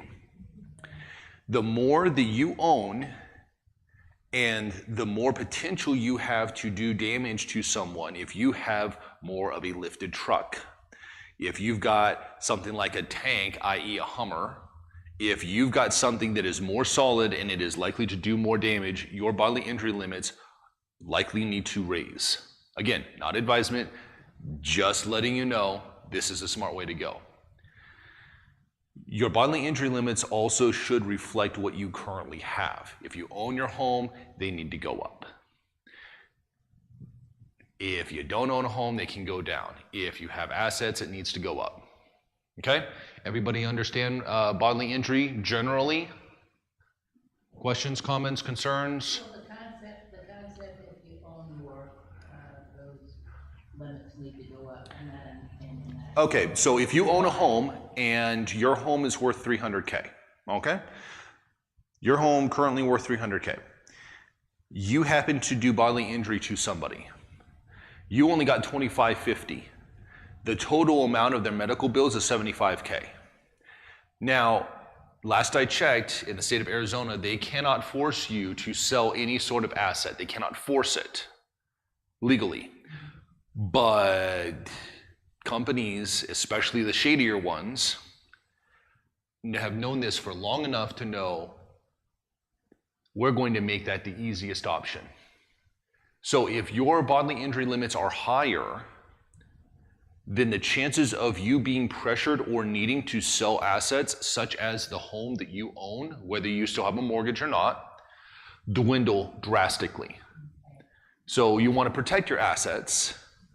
You don't want to liquidate them until it's time to liquidate them. And especially you don't want to liquidate them in order to cover medical bills for someone else, even though it was you that T-boned the Lamborghini. $300,000 home, my opinion, my suggestion, at least 100, 300. If the home is worth more than 300, I would go 300 individual, 300 person. You could also go 3-5 or 5-5, 300, 300, 300, 500, 500, 500. At that point, you might as well get a personal liability umbrella policy. I'll talk about that in a bit because that goes over everything. Okay? On to property damage. Property damage is to make sure that the property that you have dealt damage to and or have totaled, they get another one of that same amount. So again, if you are riding next to vehicles that are worth 40, 50, 60, 70, 80, 90, 100K, and you've got state minimums, you're in a nicer neighborhood and you've got state minimums, even if you're renting, get more property damage coverage. Because if that's a $70,000 vehicle that you just T-boned and your property damage is down at maybe 25K or 50K, well, your insurance company is going to pay $25,000 or $50,000. Guess where the rest of the money is coming from? I want you to take out your wallet, I want you to open up, and I want you to watch the mods go. Make sure you have a tissue or two because you will be crying. You will be getting a job, a second job, a tertiary job. They will get their money somehow, some way. Whether it's through the insurance company or more likely at that point, lawyers. They're gonna get their money somehow. Make sure that you are correctly covered for your property damage. That's not just other people's cars. You jump a curb and you take out their patio, that's their property that you have damaged. Anything that is somebody else's property, the PD, the property damage, is going to cover up to that amount. Make sure it's a good amount, depending on where you're living, where you travel, especially for work, and whom you are generally close to. Keep in mind, about, last time I checked, 70 to 80% of most collisions for vehicles happen within a 5 to 10 mile radius of the home. So you generally know your area. You'll be able to make informed decisions. And if not, that's what insurance agents are for. Not people on the phone. Trust me, trust me, trust me on this. Find somebody local. Find somebody you can sit down with, and find somebody that doesn't have a list of 400 different companies that they're working with. They're after money. Find somebody who's a captive agent. A mutual company is always going to be better than a stock company. If you find that company on the New York Stock Exchange, do not have insurance with them. Their job is to make money. Their job is not to take care of you. A mutual company, because you are an insured, you also own a portion of that company, and you can potentially be paid out dividends in that company. Are the dividends a lot? Absolutely not. You're with a company long enough, you have enough insurance with them, you get a nice little check back. That's how a mutual company works. So for auto, mutual company. Same thing for homeowners, mutual company. There's lots of good mutual companies out there. Property damage, again, is going to take care of somebody else's property in the event of a loss, whether it be a fix or a total loss. Make sure that it is appropriate based upon your needs, okay? Now, any other questions about property damage? Moving on, we have comprehensive and collision. Now these two portions actually protect your finances concerning your stuff. See, if somebody hits you, their bodily injury and their property damage pays you out. Make sure that if you've got the broken arm, then nothing is coming out of your pocket directly, or if it does, then you are reimbursed for that amount. That includes physical therapy, that includes, the cast, that includes a very expensive hospital stay, and everything in between. Just like if you were the one to T-bone them, your insurance takes care of their needs for bodily injury property damage. But what about your car? What happens if there is an act of nature? That is what comprehensive does. Now, comprehensive can also, depending on the company, cover, hey, somebody obviously did this thing. It's obviously a person, but we can't find them. They're not caught, and you need to be reimbursed. You need to be indemnified. You need this thing fixed. You need this thing replaced. You park your car on the street, some drunk driver sideswipes it, and now the damage is more than what the car is worth. That's totaled. Whether it's drivable or not, it's totaled. It's going to cost more to fix than to replace. Your comprehensive, depending on which company you go with, because different companies, they define that differently, is going to potentially cover that. If a tree branch falls on your vehicle and it's not a small tree branch, potentially covered. You're in the Midwest during certain times of the year, and you get stuck in not just a hailstorm, but a hailstorm, totaled vehicle. And it's not just totaled, it's also, hey, I need to get this thing fixed. But what are generally considered to be acts of nature, some people use the term acts of God. I don't agree with that, because I'm pretty sure he's a little bit too busy to deal with and too holy to be dealing with, our cars and sending storms, just for that purpose. I like the term act of nature. But some people use the term act of God. They're interchangeable in the insurance industry. That's what comprehensive generally takes care of. Collision takes care of your vehicle when it is your fault. So, if you're going to T-bone a Lamborghini, it's not as if your vehicle is not going to have any damage on it. Your vehicle is going to have damage, so is the Lamborghini. Property damage pays out for their vehicle. Collision pays out for yours. Now, comprehensive and collision both work on deductibles.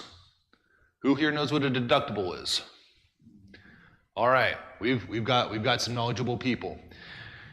The deductible that you set is going to be the maximum amount of money coming out of your pocket in order to get fill in the blank taken care of for your vehicle. That number should reflect how much of a problem it's going to be financially for you to lose that amount.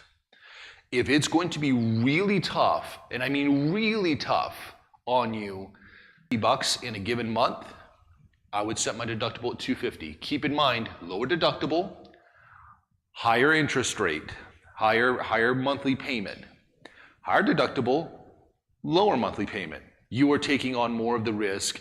They are going to reward you for taking on more of the risk.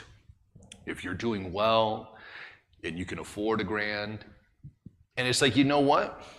Okay, I'll just eat out a little bit less, or that one date night that I usually have with my spouse, we just won't do that, this month because of this thing, and $1,000 is no problem to you. Put your deductible at $1,000. Most people put their deductible at $500. I personally do. Most people put it at about $500. But adjust your deductible as you need. Some people are on a very short income, very, very fixed. Some people, they've been blessed by the Lord, and they're perfectly fine. So we have the bodily injury, we have the property damage, we have the comprehensive, which is acts of nature, and we have collision, which again fixes your vehicle when it is your fault. Okay? Those 4 main points are what you should be focusing on when you are choosing insurance. Sometimes you should just go to your current insurance provider, ask them to give you an updated quote. Hey, listen, I got some info. This is what I've been told this thing is. If they're a good agent, if they're a good provider, they will say, yes, it's this thing and this thing and this thing. I would suggest you do this, this, this, and they'll tell you why. And then they give you a quote, and you see the difference, whether the price goes up or down per month, or if you pay every 6 months for auto insurance, price goes up and down. It's okay to get a quote. Quotes are never, ever going to hurt you in any way, shape, or form, even if you get quotes from other companies. On that note, do not, in any way, shape, or form, call into a company to get a quote. Because usually, if you do not sign with them, they take your information and they sell that to a company that then sells that to other insurance companies and other insurance agents. It goes into a big pool. And unfortunately, they can do that. It is legal to do that.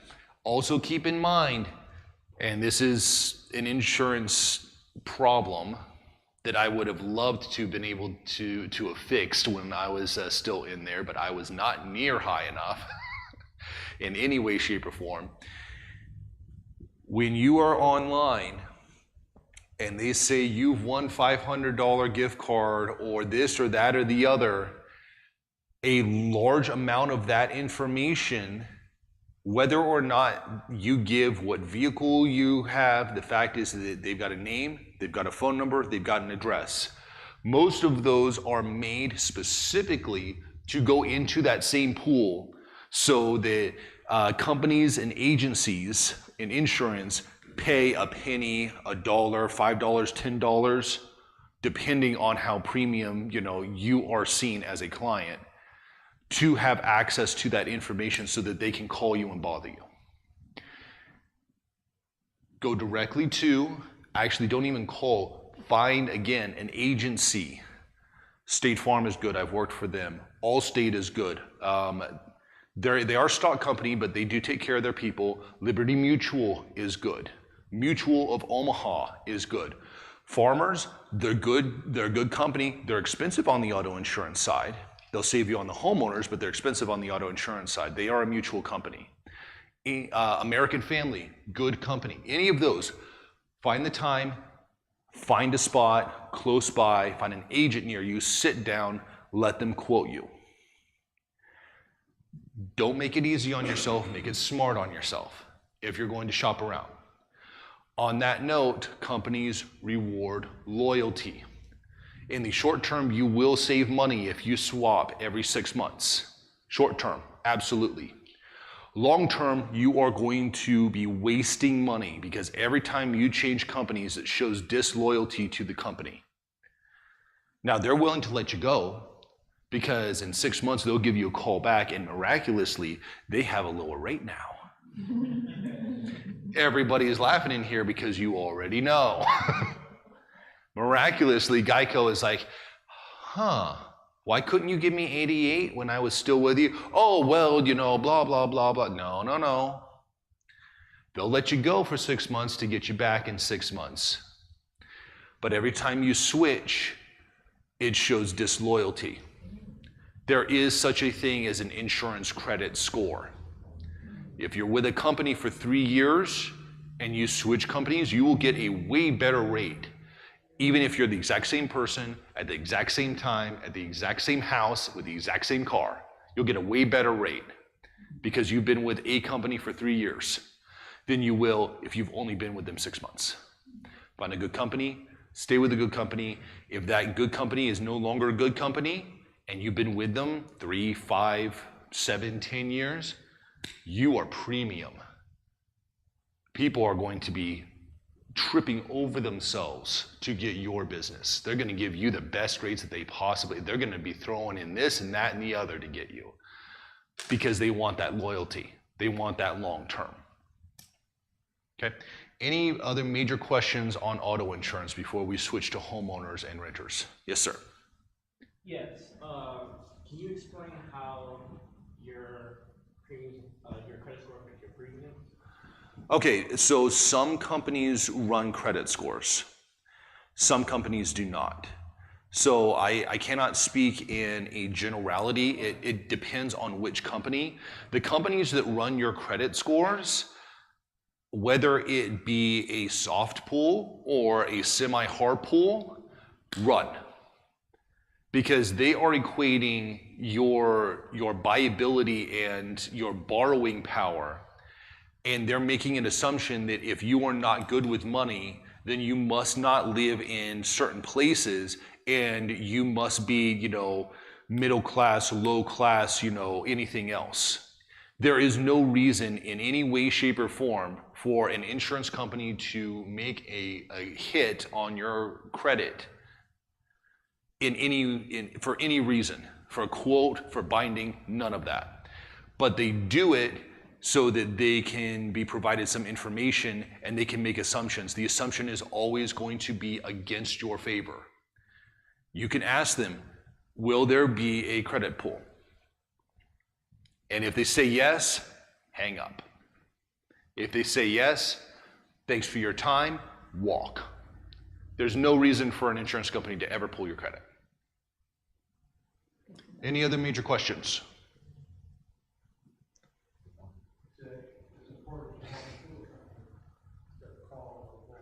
That's right. Yes, find a physical agency close by.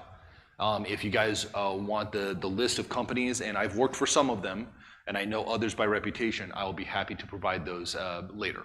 But yes, find an agent, find somebody that you can call them directly, you can get the answers directly, you're not waiting 30 minutes on hold, and or talking to somebody that may or may not be living in this country, because that happens a lot. Yes. I'm getting a lot of these pop-up ads. You're paying too much for your insurance. Yep. Click on this. And not understand that. They don't know. It's a blind shotgun blast. If they're assuming that you're paying too much for your auto insurance, then they are a cut rate company that is going to make you focus on how much is coming out of your pocket per month instead of the benefits that you are getting. The best auto insurance is never going to be the cheapest. The cheapest auto insurance is never going to be the best. You have to find the correct balance that works for you. If you're paying $30 a month for auto insurance, nothing is going to be covered. And they're going to fight tooth and nail to make sure that nothing is covered. Okay. I've got maybe about 4 minutes on homeowners renters. I will make this quick. Like auto insurance, homeowners insurance is going to have two major portions. They're going to have the liability portion and they're going to have the property portion. Okay. Usually both of those are calculated based upon how much the home is worth. Now, the companies want to make sure that in the event that the whole place burns down, which is why it's also known as fire insurance, that's the most common use of homeowners insurance is fire. The whole place burns down all the way to the absolute foundation, that they will be able to rebuild it similar or same, and no more. Okay, now I know materials are going to be a factor in this and that and the other, but they're going to restore you as close as they can to what you had before the issue. Okay, that's going to be based upon how much the home is worth. If you want to know what most companies are going to use in order to calculate that, look up the Maricopa County Assessor's Office. Okay, and you'll be able to just plug in, put your address in there, and you'll see generally how much the county says that your home is worth. That's what most insurance companies are going to use, at least as a basis. Your property damage is going to be everything that is not the structure of the house. If you imagine picking up your house, opening up all the windows and doors, turning it and shaking anything that falls out of the house is considered to be part of the property damage. Okay? So your property damage on your homeowners is for everything that is not part of the actual structure itself. That includes appliances and things like that. You also have a liability portion. Your liability portion should match your bodily injury, which is the liability portion of your homeowners.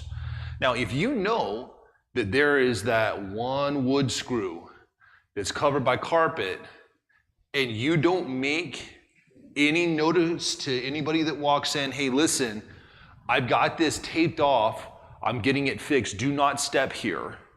Not only verbal, but also physical, and you have proof, hey,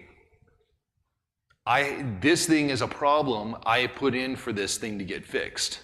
Somebody steps on that and that nail goes through their foot, they happen to get gangrene, they happen to lose their foot, guess what?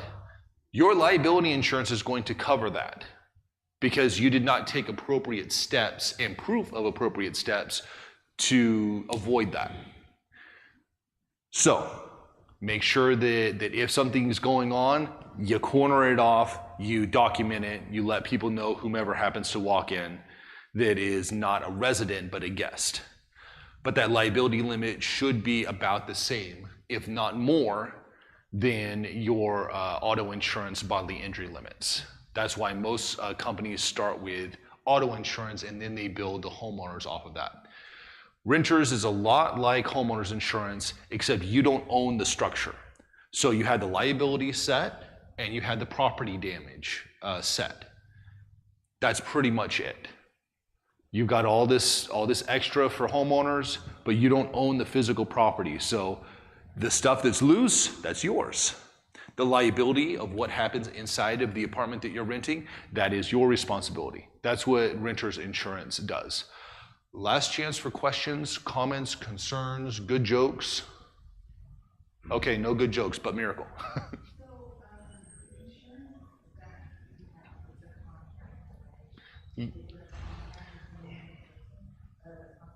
So yes, the company is essentially promising that in the event that a claim happens based upon their coverage, that they do outline in their declarations page, no matter which declarations page it is, that they are going to pay out X amount in the event that this happens and someone is injured or something is damaged or something is lost.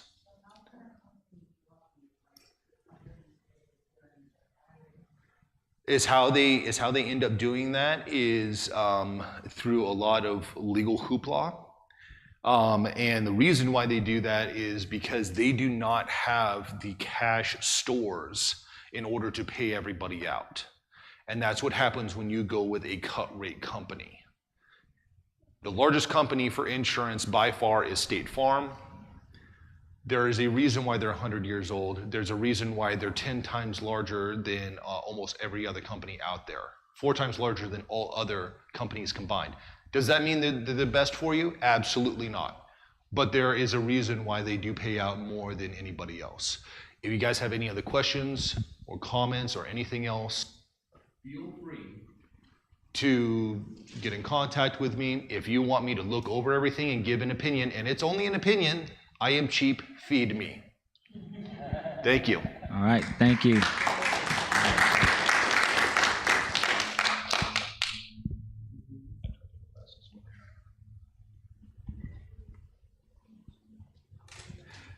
Thank you, John. Appreciate the attention to detail. It's important to have insurance and to have that coverage. You mind putting the mic on? Right here. Yeah, you gotta turn it on. So yeah, it's important to have that insurance, and we're moving right along. We did have a later start. We just wanted to give a couple folks time to get here, so we're gonna roll right into our next segment, which is investing. Investing is going to be our next topic. Hello, for those who have recently joined us, we appreciate you. All righty. So the verse that I have for that is, I have a lengthy one, but you can mark your notes for the parable of the talents, Matthew chapter 25, verses 14 through 30. You'll see some application there, and that's some really good information. But I'm going to, for the sake of time, I'm going to look at Proverbs 13:11. And it says, wealth gained by dishonesty will be diminished, but he who gathers by labor will increase. Darian. Hello, can you guys hear me well? Thank you. Again, my name is Darian Owens. I want to appreciate Bruce Hilton and my good friend Frederick Phillips. We went to school together back in the day, for having me out here. So let's get straight to it. Let's talk about stock investing. Does anybody invest? Does anybody trade stocks? Okay. So you have some very knowledgeable people here. By any curiosity, are you a day trader, or do you just have stocks and you just let it ride on out, or I just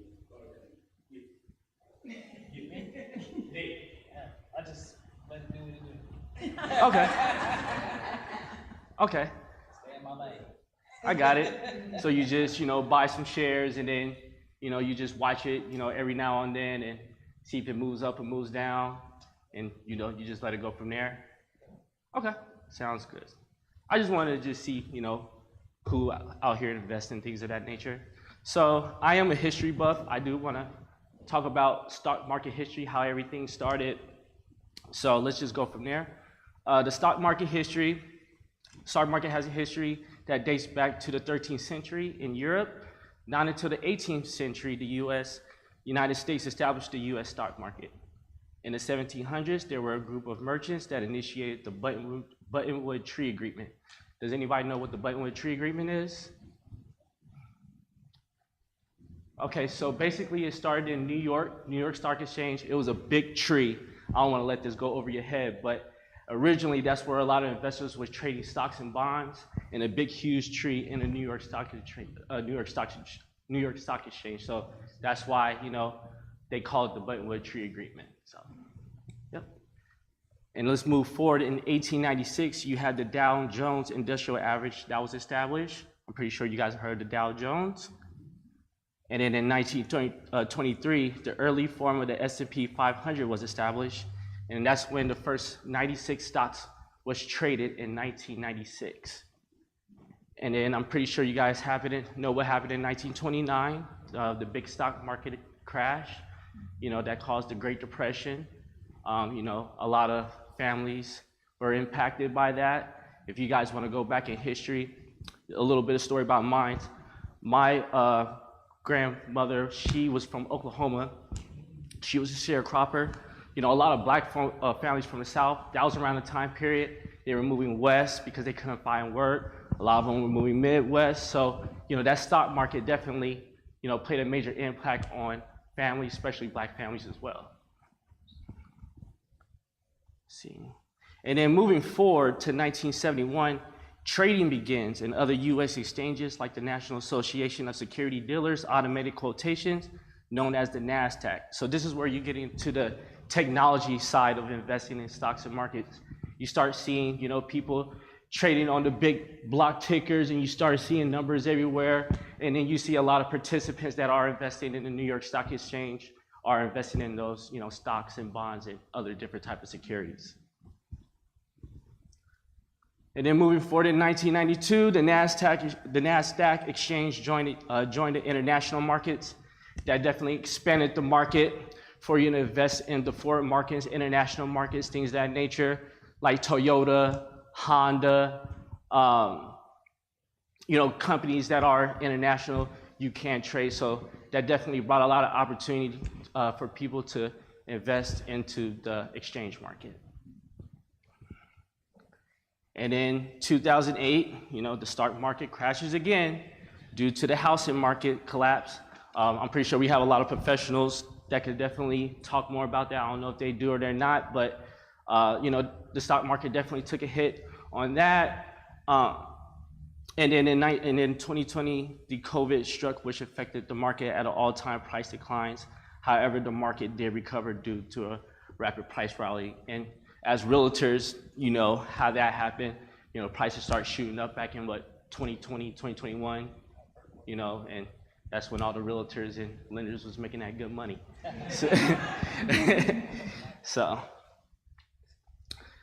let's get into why you should invest. Does anybody want to answer that? Go ahead, Frederick. Beat inflation. Exactly. To protect yourself from inflation. Does anybody know what inflation is? Increase in prices? Okay. Did anybody notice the increase in price in eggs lately? Yeah, that was crazy, right? Anybody know what happened, the backstory about that? It was you said the bird flu, right? Yeah, that's... The man and what? Oh, the bird flu. Yep, that's correct. Yeah, so it reduces the supply of eggs, so, basically basis of supply and demand, low demand, prices go up, so, that all ties into an inflation as prices is going up. So invested in the stock market, invested in securities, invested in bonds, things of that nature, definitely protects you from inflation because as prices go up, your money goes up. This is a very important one, and I know we all discussed this earlier, was compound interest. The credit card companies, they play this big game on compound interest. Mortgage companies, that's how they make their money, right? But this is the opportunity for you guys to make your money. Whenever you're investing in stocks and whenever you're invested in bonds, you are receiving interest and dividends. Those could definitely compound the more you purchase shares. Let's go into more depths of compound interest. Compound interest is interest that is accumulated from principal, sum, and previously accumulated interest. The power of compound interest helps your money grow faster versus investing your money into simple interest accounts. For example, like a savings account. Compound interest is calculated on principal amount and the accumulated interest of previously periods and can therefore be referred to as interest on interest. Next slide, please. So I kind of want to just have an illustration of just basically how it works. Let's just say you just had $10,000 in the bank, right? And you want to just purchase a stock. And that stock is gaining 5% interest. So initially you're earning $500, and then your closing balance is going to be $10,500. The next year you go, hey, you know what? I want to take that $10,500 and invest in some more. So your open balance is going to be that same amount, but here's the thing. That $500 is now going to turn into $525, and then now your closing balance is going to be $11,025. Are you guys following? Does that make sense? Okay. Exactly, and I just wanted to just show you guys an illustration because I know we've been talking about compound interest. So illustrating it definitely kind of be like, oh, that's how that works? Cool. So, and then on the third year, you have your $11,025. And then again, that $525, you're gaining another 5%, which is going to be the $551.25. And then you're going to have your closing balance of $11,576.25. So your accumulated interest off of 3 years is going to be that $1,576.25 within 3 years. Which, I mean, that does not look a lot now. You're like, oh, I'm making, that amount within 3 years. But again, the more shares you're purchasing, accumulation, you'll have a lot of net worth after that. So just want to explain that.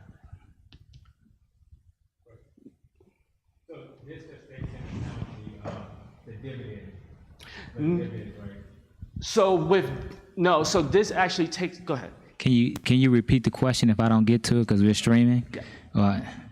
Yeah, your example, the interest accumulation, the compound interest, this takes into account the dividends year after year or quarter after quarter, or this is just based on like a savings account, for example, like.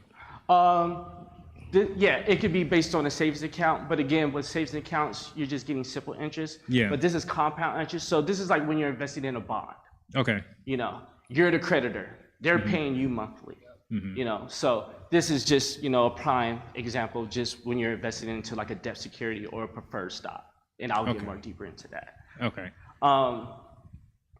With dividends, as far as compounding dividends, the more shares you're purchasing, and depends on the issuer, the company that's paying out that dividend. If you're, have 100 shares, that dividend is going to multiply that payout that you're receiving, if that makes sense. Yeah. But the reason I asked the question, like if you're applying this towards an investment in a stock, let's say if it's Tesla or whatever it is, what's not shown here is the appreciation of that stock, right? Correct. If it goes up, then you're making money there too, in addition to the money that you're making from the dividends. Correct. Right. So and of course that's, it can go down too. Yeah, exactly. So that just comes with, when you're purchasing a stock, you can make money by the value of that stock, but also you're receiving dividends from that stock as well. So dividends, you do get paid out dividends 4 times a year. So say for instance, Apple is paying a 60-cent dividend every quarter. For the amount of shares that you have, you can multiply that 60 cents for the amount of shares you have, and that's the income that you're receiving on a quarterly basis. And then in addition to that, you're getting that value on that particular stock. So if that stock moves from 100 to 200, you have that opportunity to sell that stock for a profit, or you could keep that stock and you could receive that dividend on a quarterly basis. Letting money work for you. Does that make sense? Got it. Thank you, Bruce. Appreciate that. All right, so now we're going to move forward to the type of securities. So we're going to talk about stocks. A stock security is an equity position that allows you to own shares of a corporation. For example, Google, Apple, Amazon, Tesla. They do have this now where you can buy slices of stocks instead of buying one whole share. If you can't afford one share, everybody knows Tesla's $300, $400 per share. You do have that opportunity to buy slices. So you could buy $25 per share. You could buy $75 per share, things of that nature, and you could let your shares grow over time by purchasing. So you do have 2 types of common stocks. You have 2 types of stocks. You have common stock and you do have preferred stock. So with common stock, you definitely have voting rights. Any idea why voting rights are important on the common stock? Depending on the direction of something that the company is going to do, if it's publicly traded, Right. and everybody owns shares of that, Right. They're going to make a pivot. They want to inform the people who have invested, because Right. they are part owners. Right. So it gives you the opportunity to at least weigh in on what's taking place in that. Right, like a corporate action, right? You guys watch the news or read the newspaper, you always see companies merging in together, or a company's being bought out by another company, or a corporation is announcing a stock split where investors are getting more shares, which is able to reduce their cost basis and things of that nature, right? So that's very important because that definitely has an effect on your prices. So basically owning the common stock is definitely going to allow you to have that right to make any type of decisions within that company. So that's very important with ownership, And then as we all know, common stock is the highest form of liquidity. If you need to sell, you can sell, get your cash, you will be taxed. That's very important, but it's just another investment to have, right? Somebody gets sick and you have a brokerage account and you have all these shares that you inherited or you worked for, and an emergency happens. Hey, you can sell those stocks, get your cash the next day, and do what you need to do with those funds. It's basically like having insurance, but you're just investing in yourself. Question? Not only the $100 as well if you're not 59 and a half? So it depends on what type of account you have. Okay. So when you're dealing with retirement accounts like IRAs, 401ks, those have a lot of stipulations on withdrawing. Yeah, so before, if you are withdrawing before you're 59, you will get that 10% penalty, most definitely. But if you have like an individual brokerage account, which is free to apply for, and open up account, no charge at all, if whenever you want to trade and you want to sell, then there's no penalties towards that. Just the tax. You'll just be taxed, yeah, on your profits. That's correct. And then again, you may receive dividends, just depending on the issuer on common stocks. Now, with preferred stocks, you have no voting rights. Does anybody know why you don't have no voting rights in stocks? They don't want you to have none. Say that again. Say that. They don't want you to have any. Right? Because you're guaranteed dividends, and you get higher payouts on dividends. So whenever you're dealing with preferred stocks, you are getting a higher pay on dividends, just depending on the issuer. A lot of investors prefer stocks. That was weird. Just because it's income that is coming in over time. And again, you're dealing with that compound dividend over time whenever you're purchasing more shares. So definitely look into that. Is money working for you instead of you working for the money? Let's see. And then again, in the last one, I do want to mention, if you are a preferred shareholder and that company goes bankrupt and they have to pay out all their shareholders, preferred stockholders are going to be paid out first versus the common stockholder.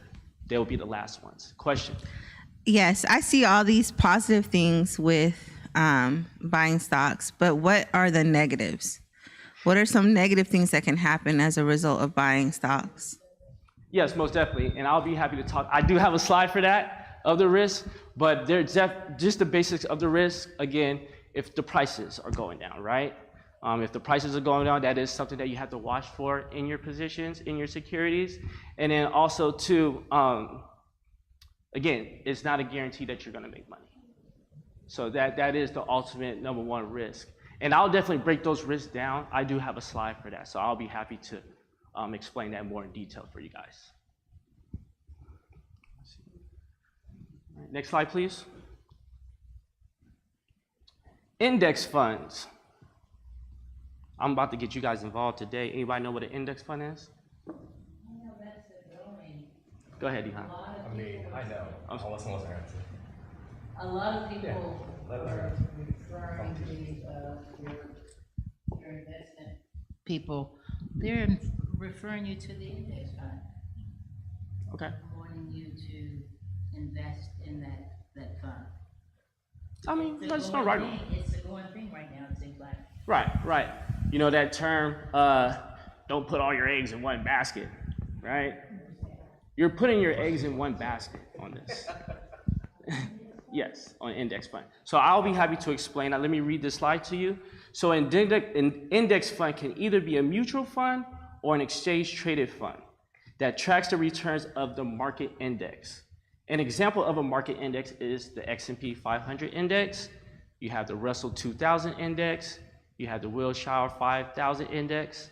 Any more indexes out there, Dihan? Those are the top three. Okay. Yeah. So they're following those index. That particular investment is following those index. The market, go ahead. Yeah, the main one, NASDAQ. That's another index as well.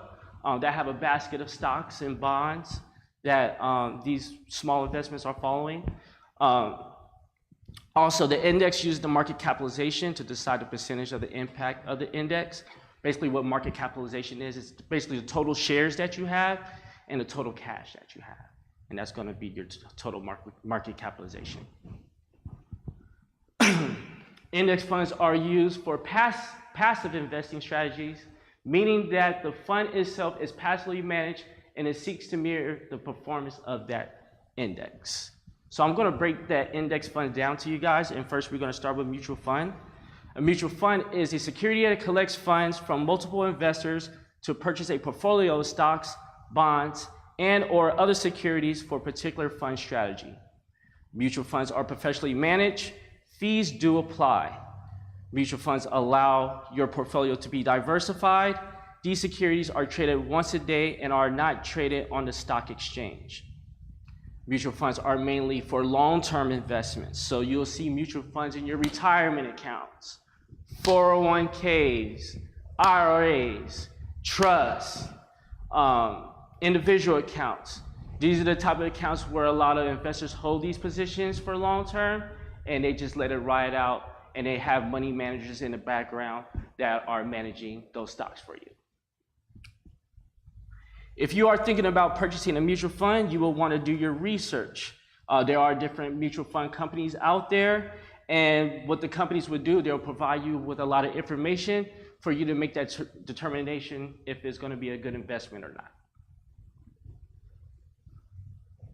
Exchange traded funds. Exchange traded fund, an ETF security are a collective of other securities in a fund that are traded daily in a stock market. It gives the investor exposure to a broad market and reduce the risk of the investor. In addition, ETFs have a lower cost to enter into trade, and the security goal is to follow or exceed the performance of the underlying index of that ETF. The ETFs are traded like a common stock, meaning they are traded throughout the day. So the difference between a mutual fund, there is a lot of similarities and differences between a mutual fund and an ETF. An ETF is a basket full of stocks, but that particular ETF, you're trading those basket full of stocks daily, just like a stock. So I don't want you guys to get confused between a mutual fund, because a mutual fund, you could just trade one day out the week, just based on the net asset value of that day. But with an ETF, you're just trading it just like a stock. So you could buy it, you could sell it anytime you like to. You could, trade options with ETFs and things of that nature. Are y'all following me here? Are you following me? She's like, man, what? ETFs, mutual funds, bonds? What is this man talking about here? All right. And then again, just examples of ETFs. You have the SPY, the QQQ, the IVV. Only reason why I just put those up here, I trade options.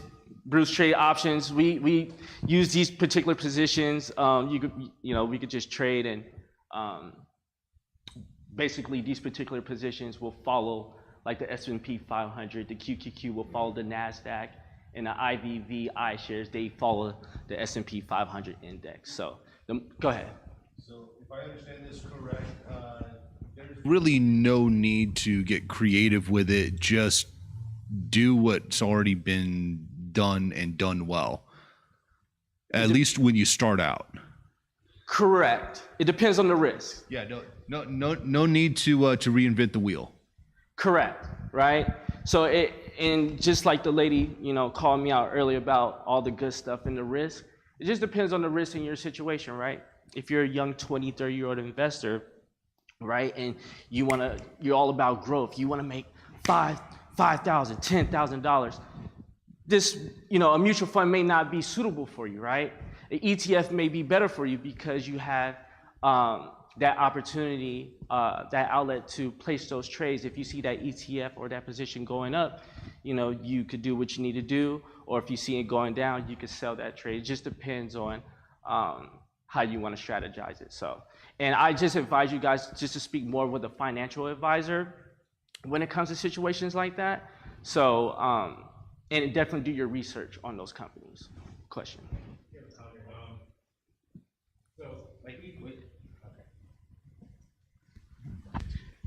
So when deciding to invest in an ETF or rather to be more active in trading, if you're a passive investor, want to be passive in the market, but you don't want to necessarily have to go in daily and invest, or even weekly, and you're a beginner, an ETF is good. And one thing with the ETF is it follows the index. So say, for instance, like past couple years, the S&P 500 grew approximately 20%, a little more the past couple years. So if you invested it totally in the SPY, then your money would have grown 20% plus the past couple years. However, if you're more active in trading and you have the skills to make more than 20% per year, there's traders or investors who make 50, 100, 200% a year. by investing in individual stocks and ETFs. So it depends on whether you want to be active or passive and just get whatever the market gets. So. Appreciate you, Bruce. Thank you. Next slide, please. Oh, question. 5 minutes. Oh, 5 minutes? Oh, okay. No, 5 minutes. You got 5.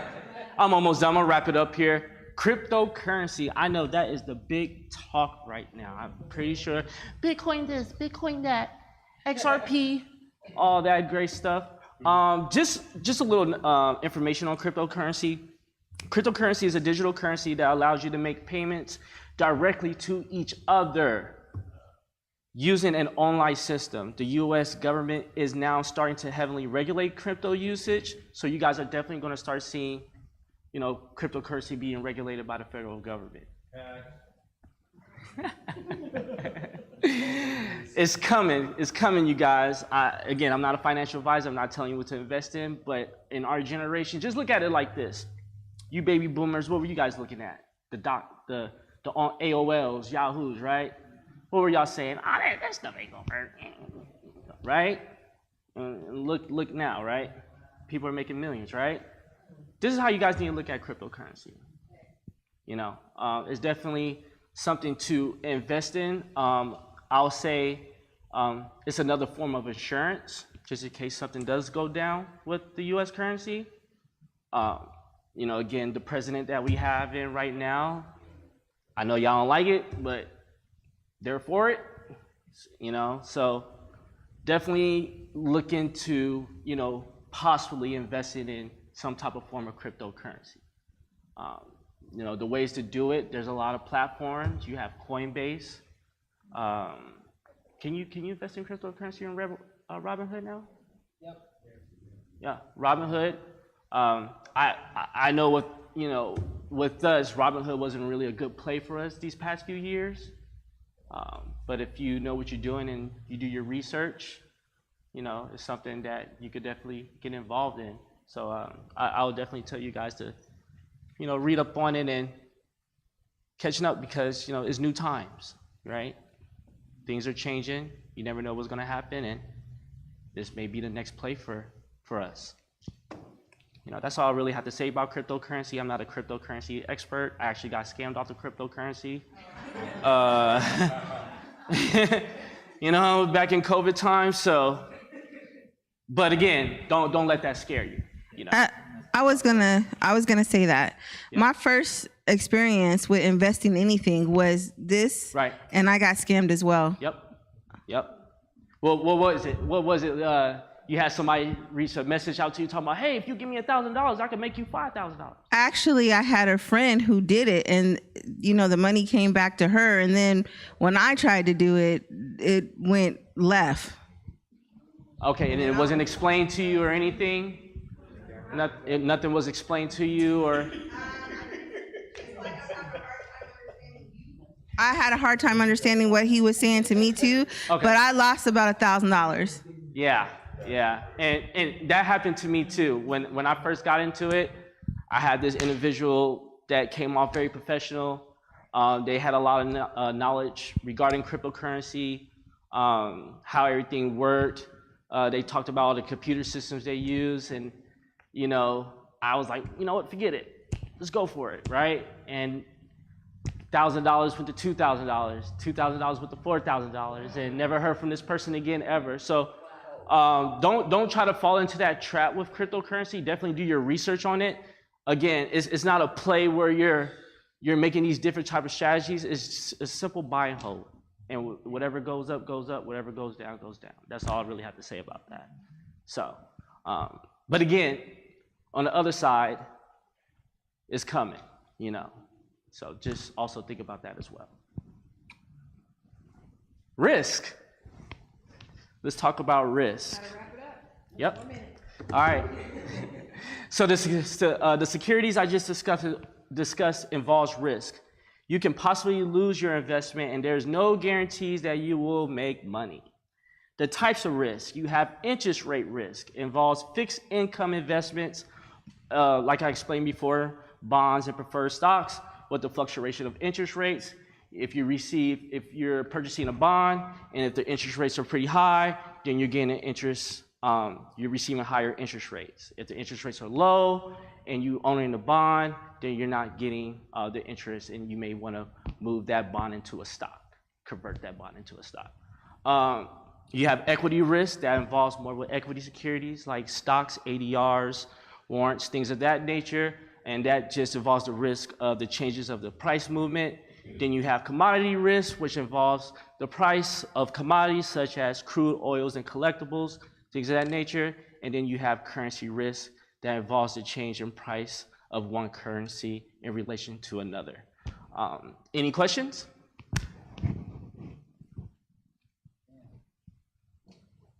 Thank you so much. Again, I appreciate you guys having me here, and yeah, most definitely. What's a day trader? What- Is it that are you the investment broker? Okay, so yeah, let me introduce. Did I even introduce myself? Okay, I know, right? So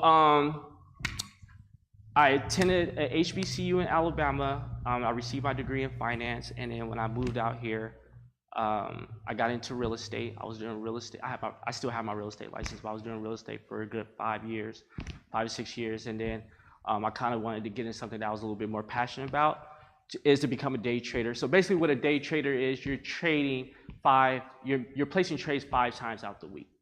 So on a daily basis, I place trades 5 times out the week, whether I'm placing an option or I'm selling a stock and moving those proceeds into another stock. Those are the type of strategies that I use, but that's just the basic definition of a day trading. You're just trading on a daily basis. And you're looking at all these index, you're looking at all of this That I'm interested in. that you're interested That you're interested in, right? So what? Yep, that I'm interested in, that I'm knowledgeable about, correct. So I mean, name one company that you love. Okay, there you go. Do your research on American Express. See what type of earnings, see how much profit they're bringing in. If you believe that's a strong company, go ahead and purchase some stock of American Express and just let it go from there. If it receives a dividend, great. You're going to be getting paid 4 times a year. Oh, I just made some more money. Let me put some more money into that American Express, right?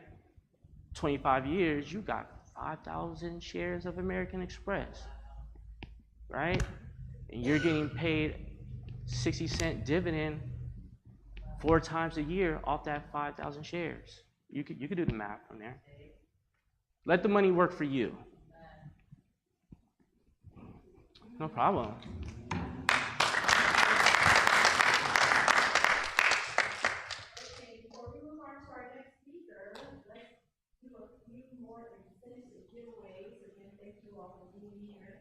So I need someone to pick for me a number between 1 and 19. 7. 1 and 19. 7. 7? I heard a 7. All right. Of course, there's going to be 3 7s. This is the Church of Christ. Dijon. complete. Dijon. Dijon, where did he go? He's still there. Dehan, is it Dehan? Did I say Yeah, that? Dehan. Okay, we'll catch him when he comes back. Shh. Okay, someone on this side, pick a number for me between 1 and 19. 18. Brother Mitchell. Brother Mitchell. You are my prize winner. So today you get, as Sister Media presented this morning about budgeting, this is the 100 envelope 3 challenge money saving binder. And it has 100 slotted spaces. And you can set up a challenge where for 30 days, you can save $500. So the first day, you put $5 in this little slot right here. The second day, $5, and then you mark it off. But if you want to be a little more aggressive, there's an opportunity for you to save $10,000 in 52 weeks. Wow. Or you can save $5,050 in 100 envelope challenge. And so there's little stickers in here where you mark it off. So happy saving. Thank you.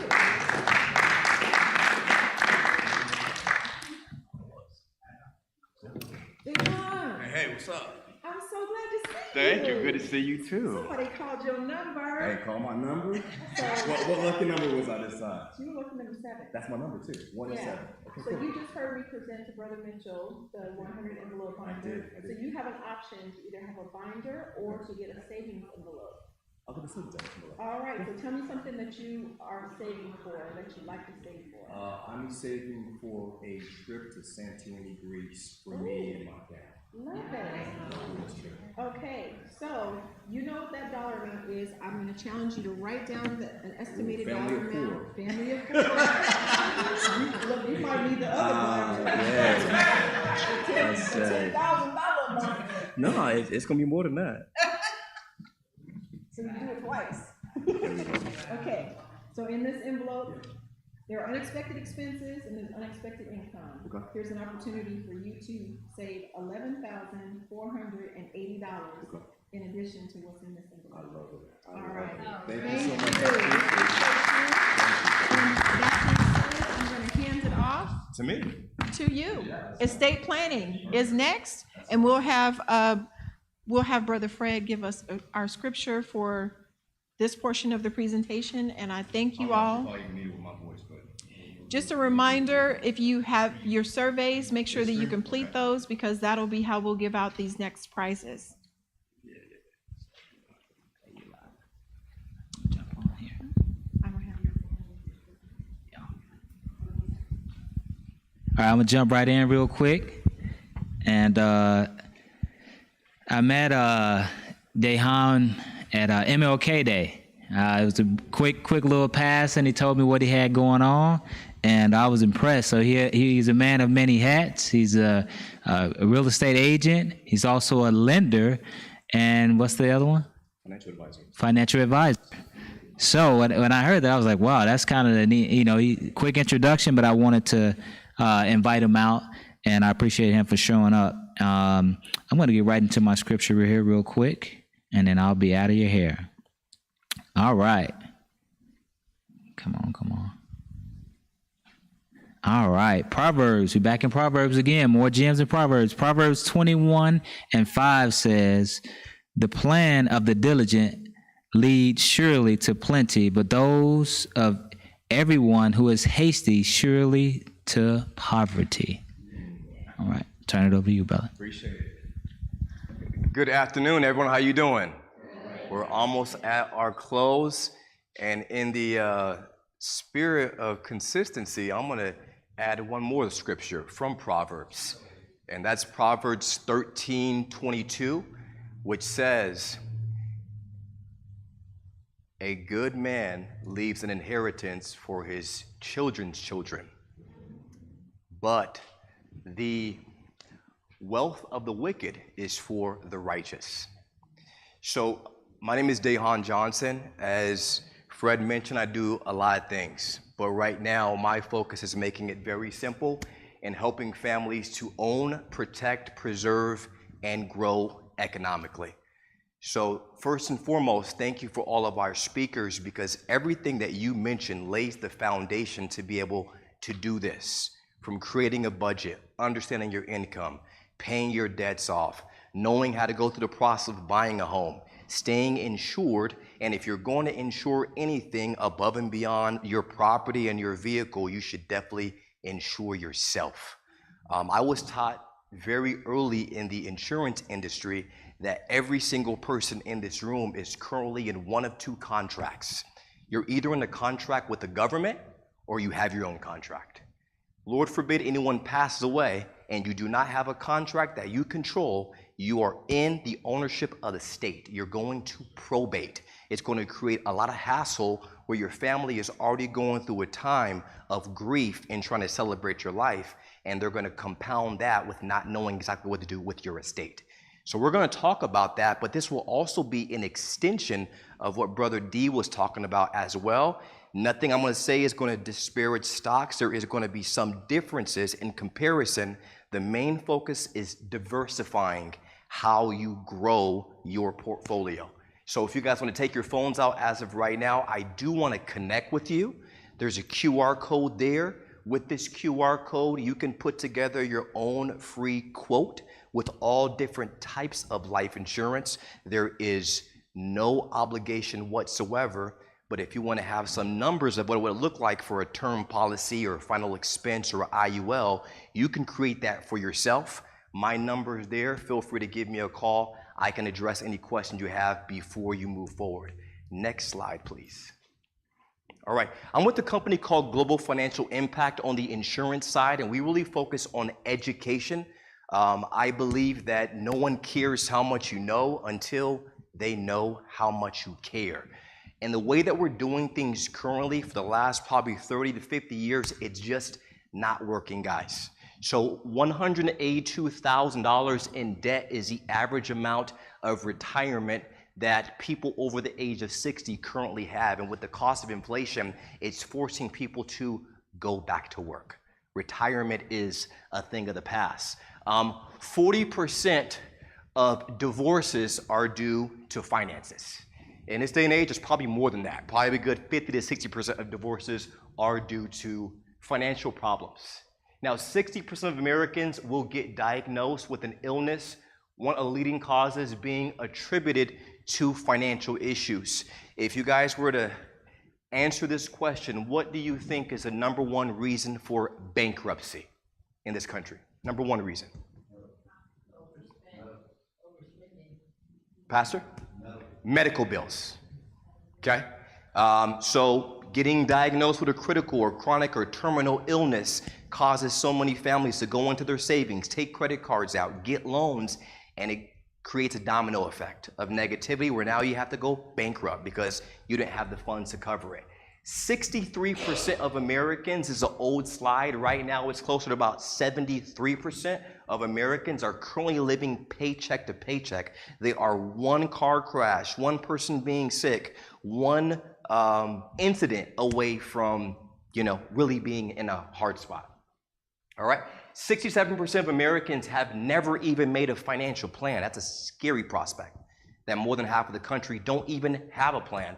And then 68% of Americans say they are not on track to retire. I do not give these numbers to impress you, but to impress upon you how important it is to strategize. We have to do better and talk about these things, that we can create a plan that works for your situation. It does not matter if you're not ready right now, as long as you're willing to get ready. Next slide, please. All right, let's talk about different ways that people are investing. Anyone that's employed currently has the option of buying into a 401k. However, even 401ks right now are not working. We talked about Dave Ramsey, who's kind of the father of creating financial fluency. Dave Ramsey is even speaking about how 401ks are not working for people. The reason why they're not working, and even the creator, Ted Benna of the 401k, said, I created a monster because there's so much unpredictability with 401ks. And even Social Security is probably a thing that's going to be going away sometime soon. Why is that? Okay? Volatility, unpredictability, and a variable way of investing. Next slide, please. Okay. Who am I? What do I do? So besides being a mortgage broker and a real estate guy, I am in partnership with one of the top technology companies in the world called Ethos. We are backed by a venture capitalist company that is very much like BlackRock, Sequoia Capital, and SoftBank, worth over $185 billion. Now, our insurance specialist did say something that I agree with, but also will give a different perspective to, and that is you do want to choose an insurance company or a brokerage or a real estate agent or a tax advisor or any kind of investor that you trust and you can work with on a one-on-one basis. That being said, you have the option of going retail, meaning you're speaking to an employee of the organization, and that's their only option, or you could speak with a broker like myself. I'm a non-captive agent, meaning I'm not employed by Farmers or State Farm. I represent my client. I'm employed by you.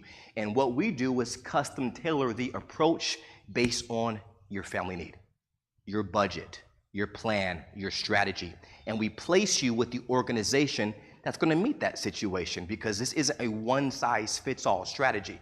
Some people might be dealing with a diagnosis of maybe, diabetes. Maybe someone has some issue with BMI, or someone has a lower budget, or someone's a higher net worth client looking to get a higher rate of return on their investment. It's not going to be the exact same company you want to go to. You want to speak with the agent that understands your situation and can place you with the right organization, okay? This is a global company, and we're leading in persistency, which is a fancy word for saying retention. Not only do you want to be able to earn your business, but we want to keep it for years and years to come. Next slide, please. All right, we don't want to beat a dead horse, but to me, I lead with education. We're going to talk about what I do whenever I speak with anyone. That's going over the 3 rules of money. We've talked about compounding interest a couple of times. This is also known as the rule of 72. So Einstein called this the 8th wonder of the world, okay? Now what I want to do is give a different illustration to my brother D. I'll make one slight correction to what he said, and that is savings accounts, checking accounts, the stock market, S&P 500, NASDAQ, all those accounts actually earn compound interest. Now, the difference is the rate of return and how it compounds. So keep in mind, if you have a 29-year-old woman or man investing $10,000 at a rate of return of 1%, it's going to take him 72 years to double his money. That's the compound interest. Where we focus on is accounts that are going to get you a higher rate of return. My brother here is an investor. He talked about how some accounts and some agents are going to know the company so well, they can get a rate of return of 20, 50, 100%. They have to be very experienced and very knowledgeable. The accounts that we focus on don't really grow at that rate. However, they give one thing that S&P 500 can't, and many clients love, and that is guarantees. So you're guaranteed not to lose. Anywhere between 12 and 15%, that exact same scenario where you invested $10,000, you double your money in less than 6 years. So it's an issue of rate of return and the amount you invest. Above and beyond how the rule of 72 or compound interest works, we talk about and educate people on how money grows. Money grows in just 3 different ways. One way is fixed rate of return. Brother D mentioned it earlier. Your savings account, your checking account, when you deposit your money there, let's play a little game. What's your name here? What is it? La Rosa. Okay. So La Rosa, let's say it's January 1st, 2025. You got a lump sum of money, $1,000. You go to Bank of America, you make that deposit into your savings account, you don't touch it, and you open your bank account on January 1st, 2026. Do you expect to see $2,000 in your account? No, you'd be lucky if you saw $1,001 in your account. Okay? Because the rate of return there is less than 0.015%. Now, keep in mind, fixed strategies is what banks use because it's backed by the FDIC. It's meant for security, convenience, deposits.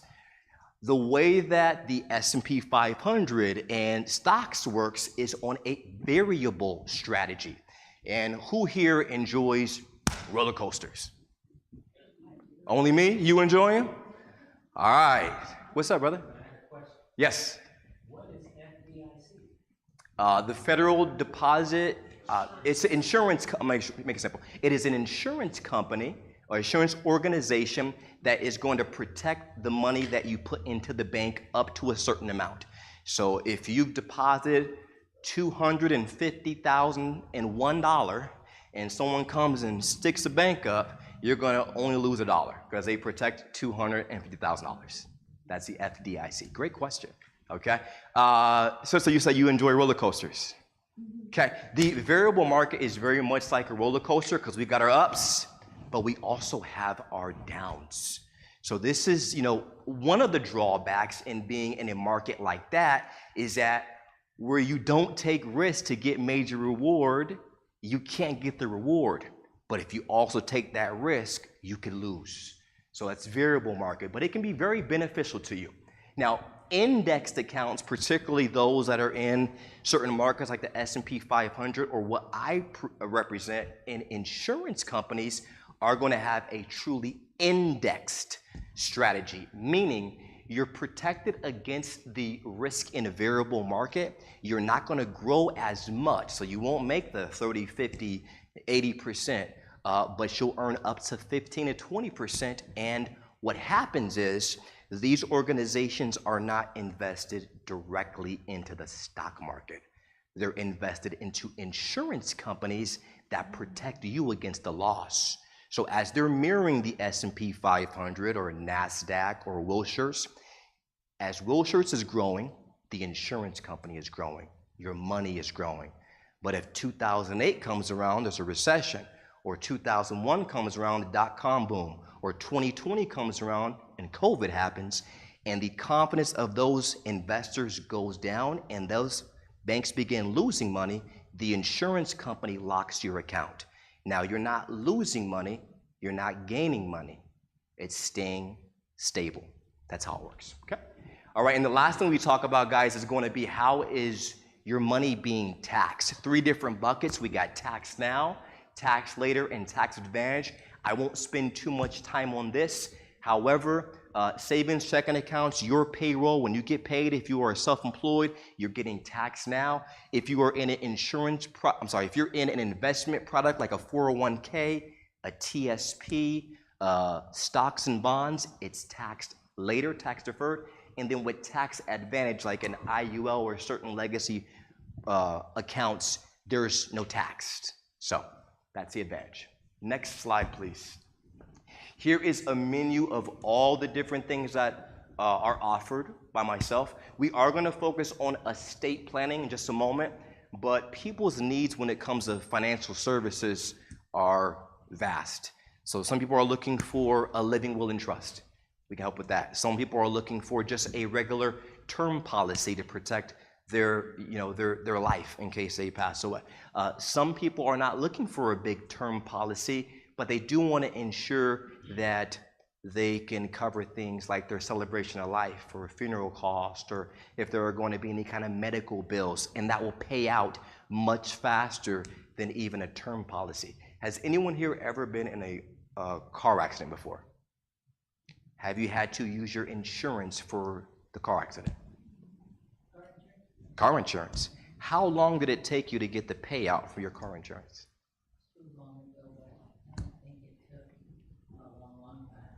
What's long?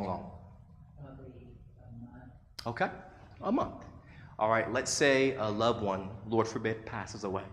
Do you have a month to be able to take care of their celebration of life? Great point. That's why final expense is so important. Because even if you have a term policy, they're not going to pay out for about 30 to 45 days. And most families don't have that to put together a celebration of life for their family. So final expense is going to be able to protect their life, usually underneath $100,000 and pay out within 7 days.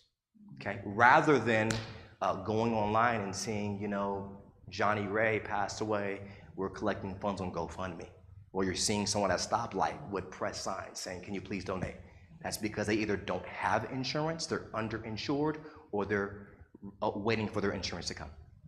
Okay. We also do IULs, we do rollovers for things like 401ks, but the most important thing, obviously, is the estate planning we do. Okay. Next slide, please. All right. These are the legacy products, the things that are flagship. So fixed index annuities, these are rollovers from a 401k, final expense, term insurance, IULs, and the $1 Million Baby. I won't go too far in deep on this because I want to speak about estate planning. However, these are the flagship products. Next slide, please. Okay. Term insurance. Term insurance covers not only a death, it's really about having insurance while you're living. So what we offer are things that not only protect you when you're living, when you pass away, but if anything happened, you got a critical injury, you have a chronic illness, you have a terminal illness, these accounts are going to pay while you're alive. That way you can take care of yourself, and we're about healing versus going to debt. Next slide. Okay. Final expense, we kind of already covered that. Pays out faster. You get guarantees versus no guarantees with GoFundMe. We can go next slide. All right, let's get into the fun stuff. Things to know about estate planning. So, number one, everyone needs it. It's really important that you have your business affairs in order. You can delegate, whether it's on your computer or if you're old school and you want to keep a file cabinet, that you can give your loved ones specific instructions on how you want things to be allocated and done, versus them bickering, arguing, not agreeing, and going through the court system. It will protect your loved ones as well as yourself as long as you have either a will or a living trust. There is a difference. It will protect you against the risks and the dangers of probate. The state is really only concerned with the state and not your family. Unfortunately, they're not empathetic to you passing away. You are another number. They probably deal with thousands of people every single day. And their process is like the MVD. It's not going to go fast. All right? Medical emergency. So making sure that you have advanced healthcare directives prior to passing. So if things are going on in your life and you fall sick, you want to make sure you know who's going to be the power of attorney, who's making the important decisions on your behalf. If you get to a point where you're non-responsive or you're incapacitated or you can't communicate, again, we never want things to happen, but if you're in that situation, you want to ensure you have the proper person in place to handle the business for you. And then it avoids that disability and risk of power of attorney. All right? Any questions? I know I'm moving a little bit quick. I know we're over time, so I want to be respectful of your time. Any questions about anything I've covered so far? And I don't know, this is a new term, because with the term life, the whole life, but you keep referencing IUL. What's that? Great question. So IUL stands for Index Universal Life. So that's the whole shebang. It's the one that's going to give you 3 different ways of protecting yourself. Number one, you're going to protect yourself with a death benefit immediately. So if you pass away, it comes with term insurance. Number 2, it's going to give you the ability to grow your money. It's an investment tool as well. And you get guarantees. It uses compounding interest. Also, it's a form of infinite banking, so you can borrow against yourself. You become your own bank. I'm sure you know who Disney is, right? I'm sure you've heard of Ray Kroc, the pioneer for McDonald's, correct? Both those individuals use IULs to be able to fund their organizations, insurance companies. Banks use insurance companies. I'll show you that slide in just a moment. Infinite banking, all it does is you skip over the bank. You go right to the insurance company and you become your bank. Did that answer your question? You're welcome. Next slide. All right, so there's a difference between wills and trusts. You guys got to forgive me, I have my glasses on. So a will is a legal document that's going to outline your wishes. So it's a directive. It's pretty much telling you what you want to happen, how you want it to happen, who's going to be involved. It takes effect only after your death. So the good thing is, if you put together a will, you're not planning on checking out anytime soon. You can always go back and revisit it. Somebody step on your all white Air Forces, you could change the will. You know, Thanksgiving macaroni and cheese ain't on point the way it's supposed to be. You could change your will. You guys get on that Facebook argument, you can change the will.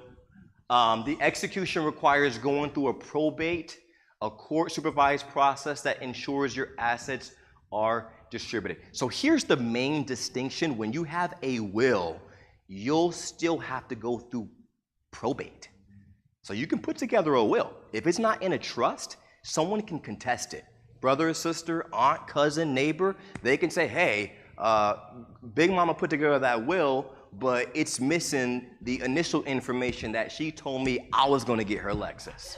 And then you got to go to the court and probate and be able to prove your overall case, even with the will. All right? The probate process makes your will public record. So if you have a trust, the difference is you can make that private, whereas a will's public. So if there are some seedy or controversial or private things that you don't want known about your family, unfortunately, the will is not that. It is public record, right? And then the will does allow you to appoint a guardian for your minor children. So that's good. Obviously, you want to have people in place in case you do have minor children.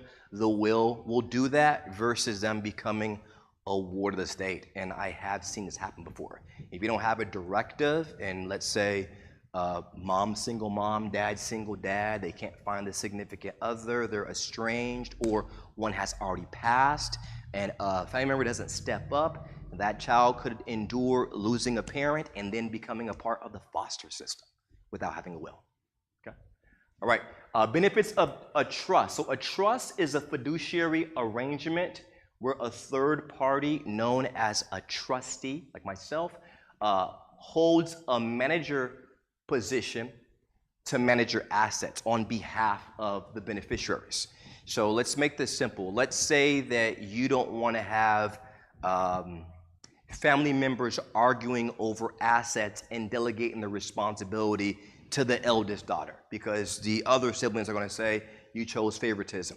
You could elect a third party who you trust outside of them to be able to make the directives on your behalf.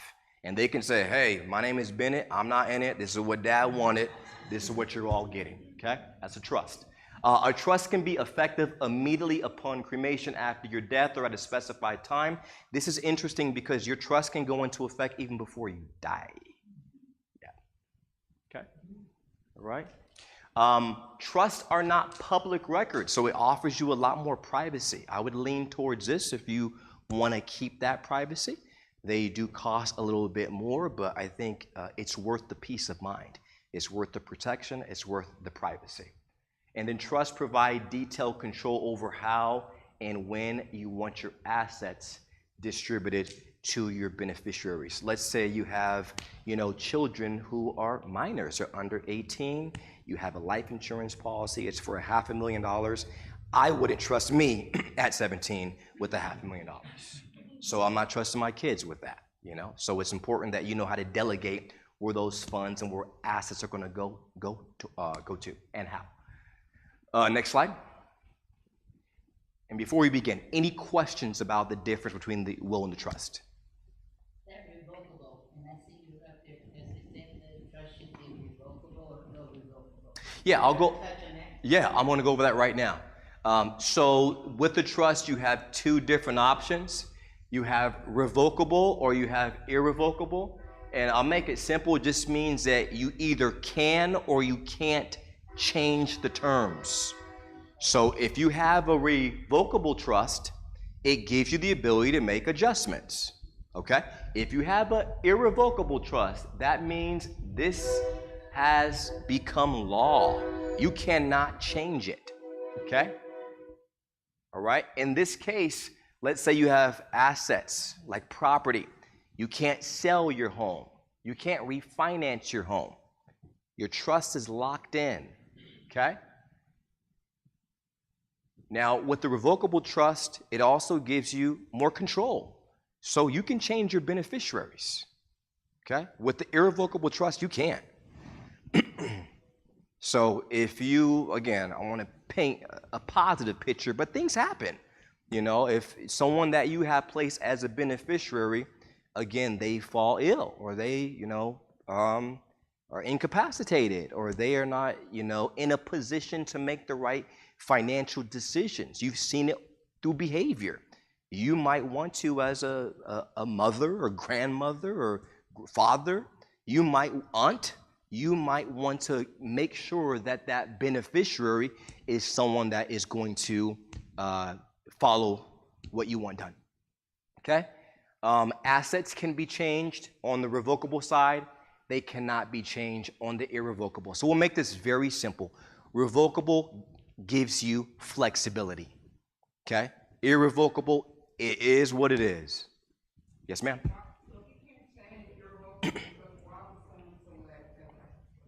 Great question.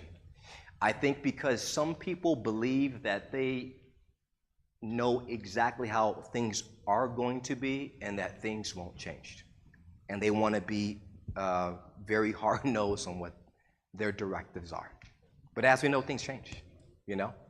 I've seen both, you know? I've seen where it works out, though. Like, hey, I'm very sure that I've been with my husband for 47 years, nothing's happened. My children are now, you know, 27 and 29 years old. They're responsible. They've gone through college. They have their own business. Like, they got a healthy, organic situation.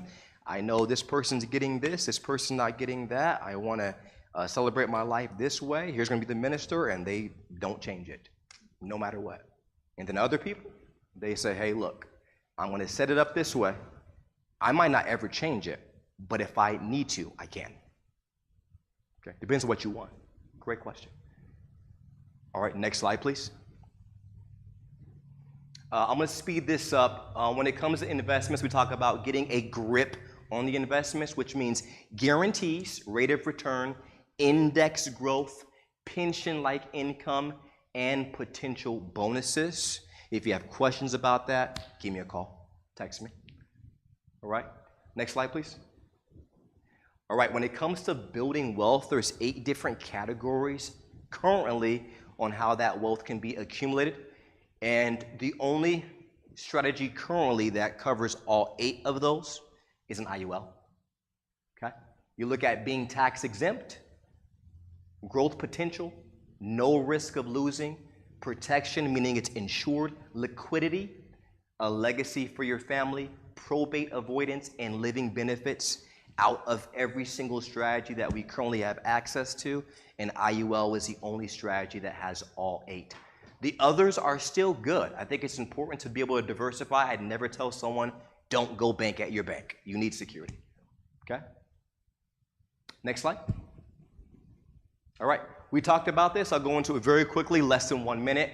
So right now, whenever we go into a bank and we open an account, we deposit the money, we're getting a rate of return less than 1%. What the bank immediately does, Chase, USAA, Bank of America, Wells Fargo, they take the money that you deposited and they immediately take that money into an insurance company that's going to pay them a rate of return between 7 and 22%. And then when they do that and you come back and say, hey, look, I'd love to get an auto loan through you. I'd love to get a credit card through you. They say, great, we'll get you a credit card at an interest rate of 17.99% to 25.99%. And what they're doing is using a strategy of compound interest. They're making interest on top of interest.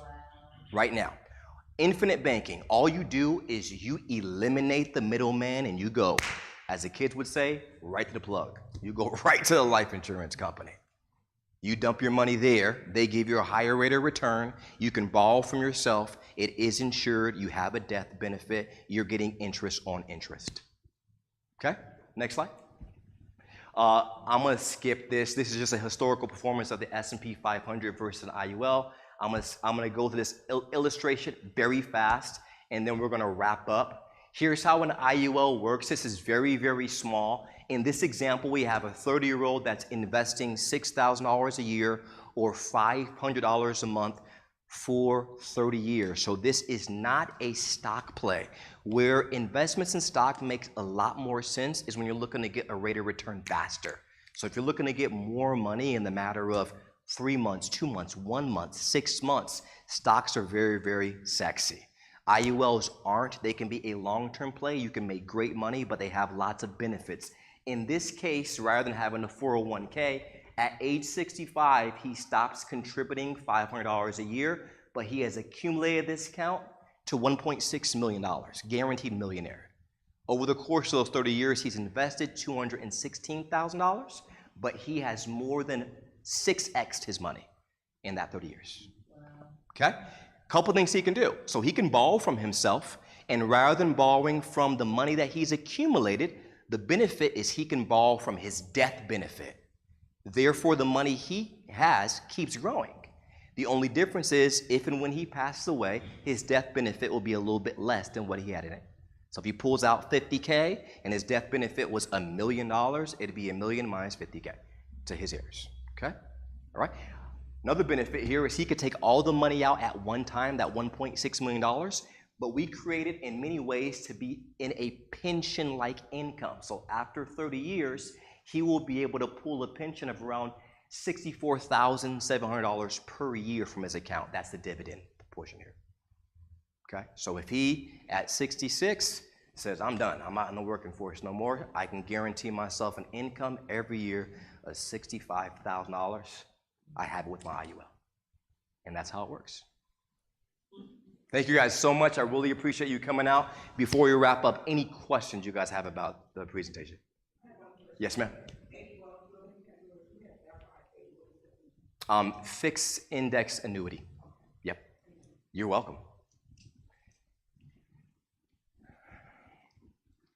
Thank you. Give him a round of applause. Thank you. Appreciate you. Yes.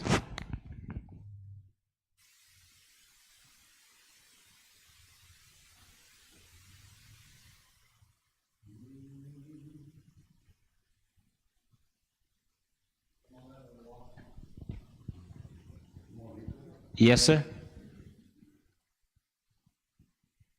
Get you all situated here. We're wrapping things up. Walker is going to land it. I appreciate you guys, the flexibility and time and everything. Definitely gonna wrap.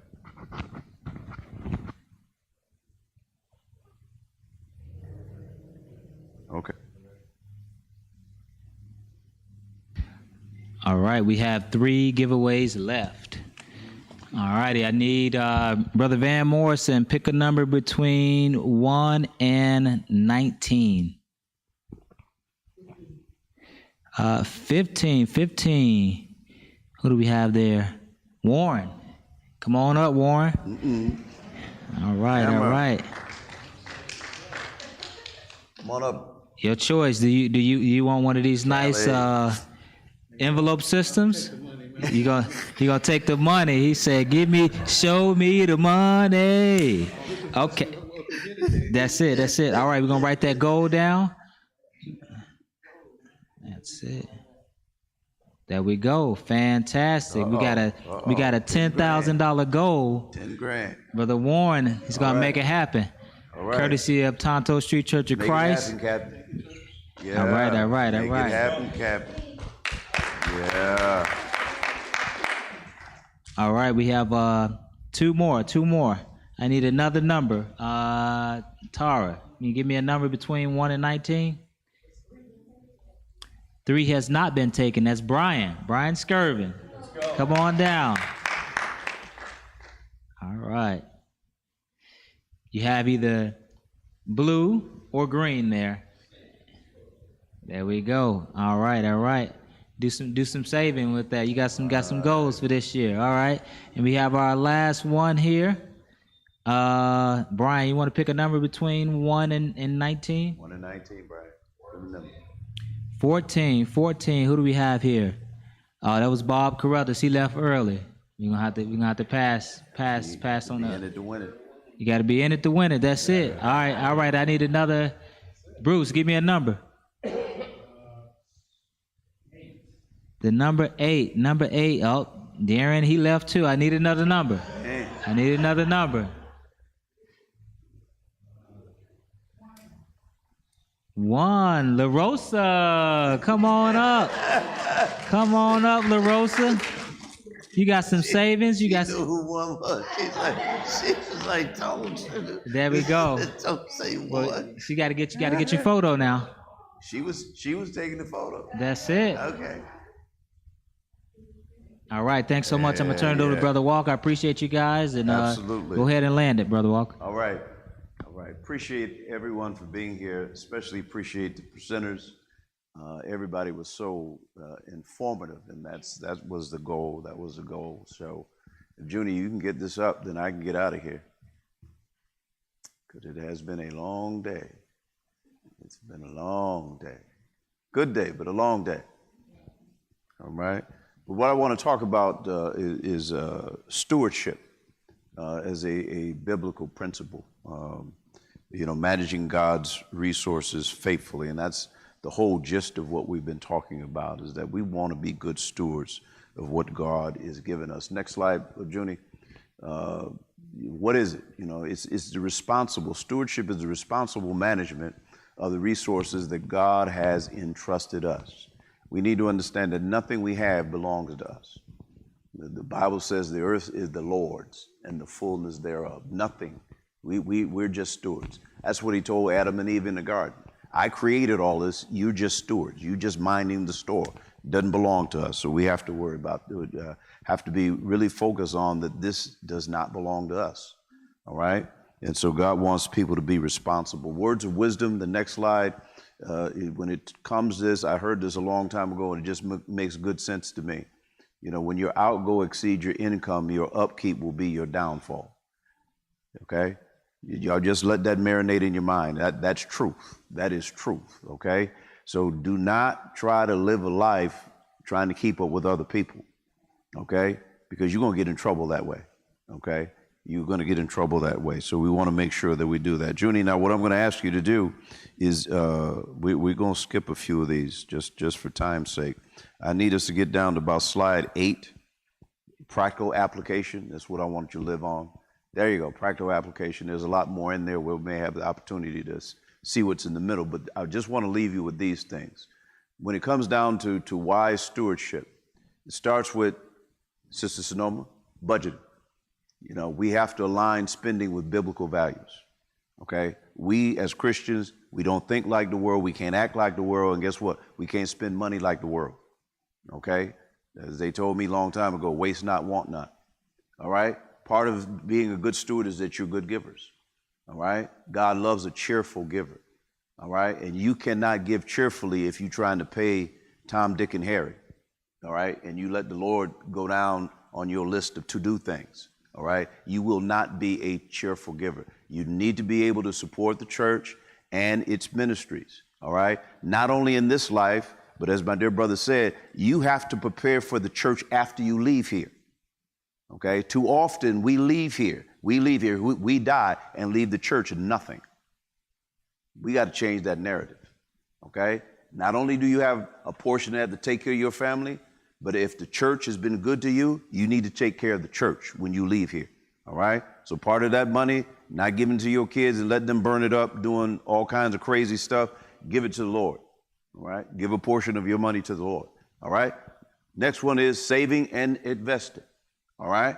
Prepare for the future, all right? Everything that we do as Christians is always about what? Preparing for the future. So you want to prepare. Yes, I'm going to leave here one day, and I want to make sure that I have what? Soul security.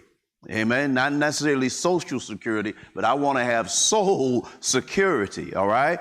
But you also want to make sure that you want to have a life that you're prepared to live in a meaningful and comfortable way. So what do you got to do? You got to do some saving, and you got to do some investing. All right. And debt management. Work towards financial freedom. You have to work towards financial freedom, okay? And the Bible clearly tells about that. We can get into all of that, but the Bible clearly says that we are not supposed to be borrowers, but we're supposed to be lenders. That's book. Am I right about it? And the Bible warns us, Brother Fred, he's went over several scriptures. Debt is not your friend.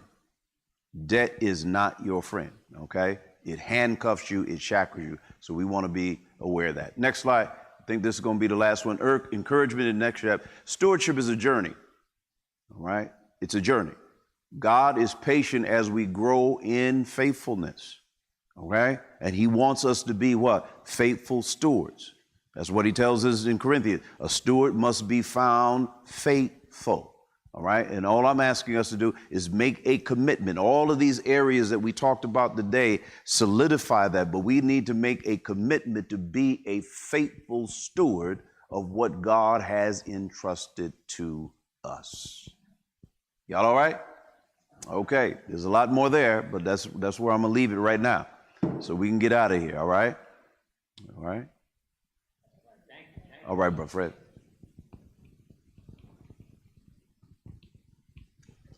Yes, sir. Just want to say a quick thank you. I appreciate all the presenters stepping up. Special thanks to the media team as well. And those who helped out in the kitchen and preparing food, we appreciate it. And this was streamed as well. So several people asked about it being streamed. They weren't able to make it. And it's an archive. So it'll be one of those things that you can go back and reference. It'll be on YouTube and, you know, social media as well. So I'll end with this. As we close today's Financial Summit, let's leave with a renewed mindset, one that embraces discipline, focus, and the sacrifice required to build strong, lasting wealth. True financial success is rooted in delayed gratification, a commitment to financial literacy, and the courage to take action when the path is uncertain. We must prioritize investment strategies that honor stewardship, embracing accountability, and the power of holding long-term, allowing compound interest to work in our favor. At the same time, we must remain generous, knowing that true wealth isn't just about what we accumulate, but also what we give back. In this ever-changing world, the adoption of technology and innovation is our approach and wealth building are essential. We must create, innovate, communication channels that empower future generations with knowledge and opportunity. Let us not leave today with just inspiration, but with a commitment to action, because financial freedom isn't given, it's built. Together through international stewardship, innovation, and unwavering dedication, we will shape a legacy of prosperity for generations to come. Have a good day.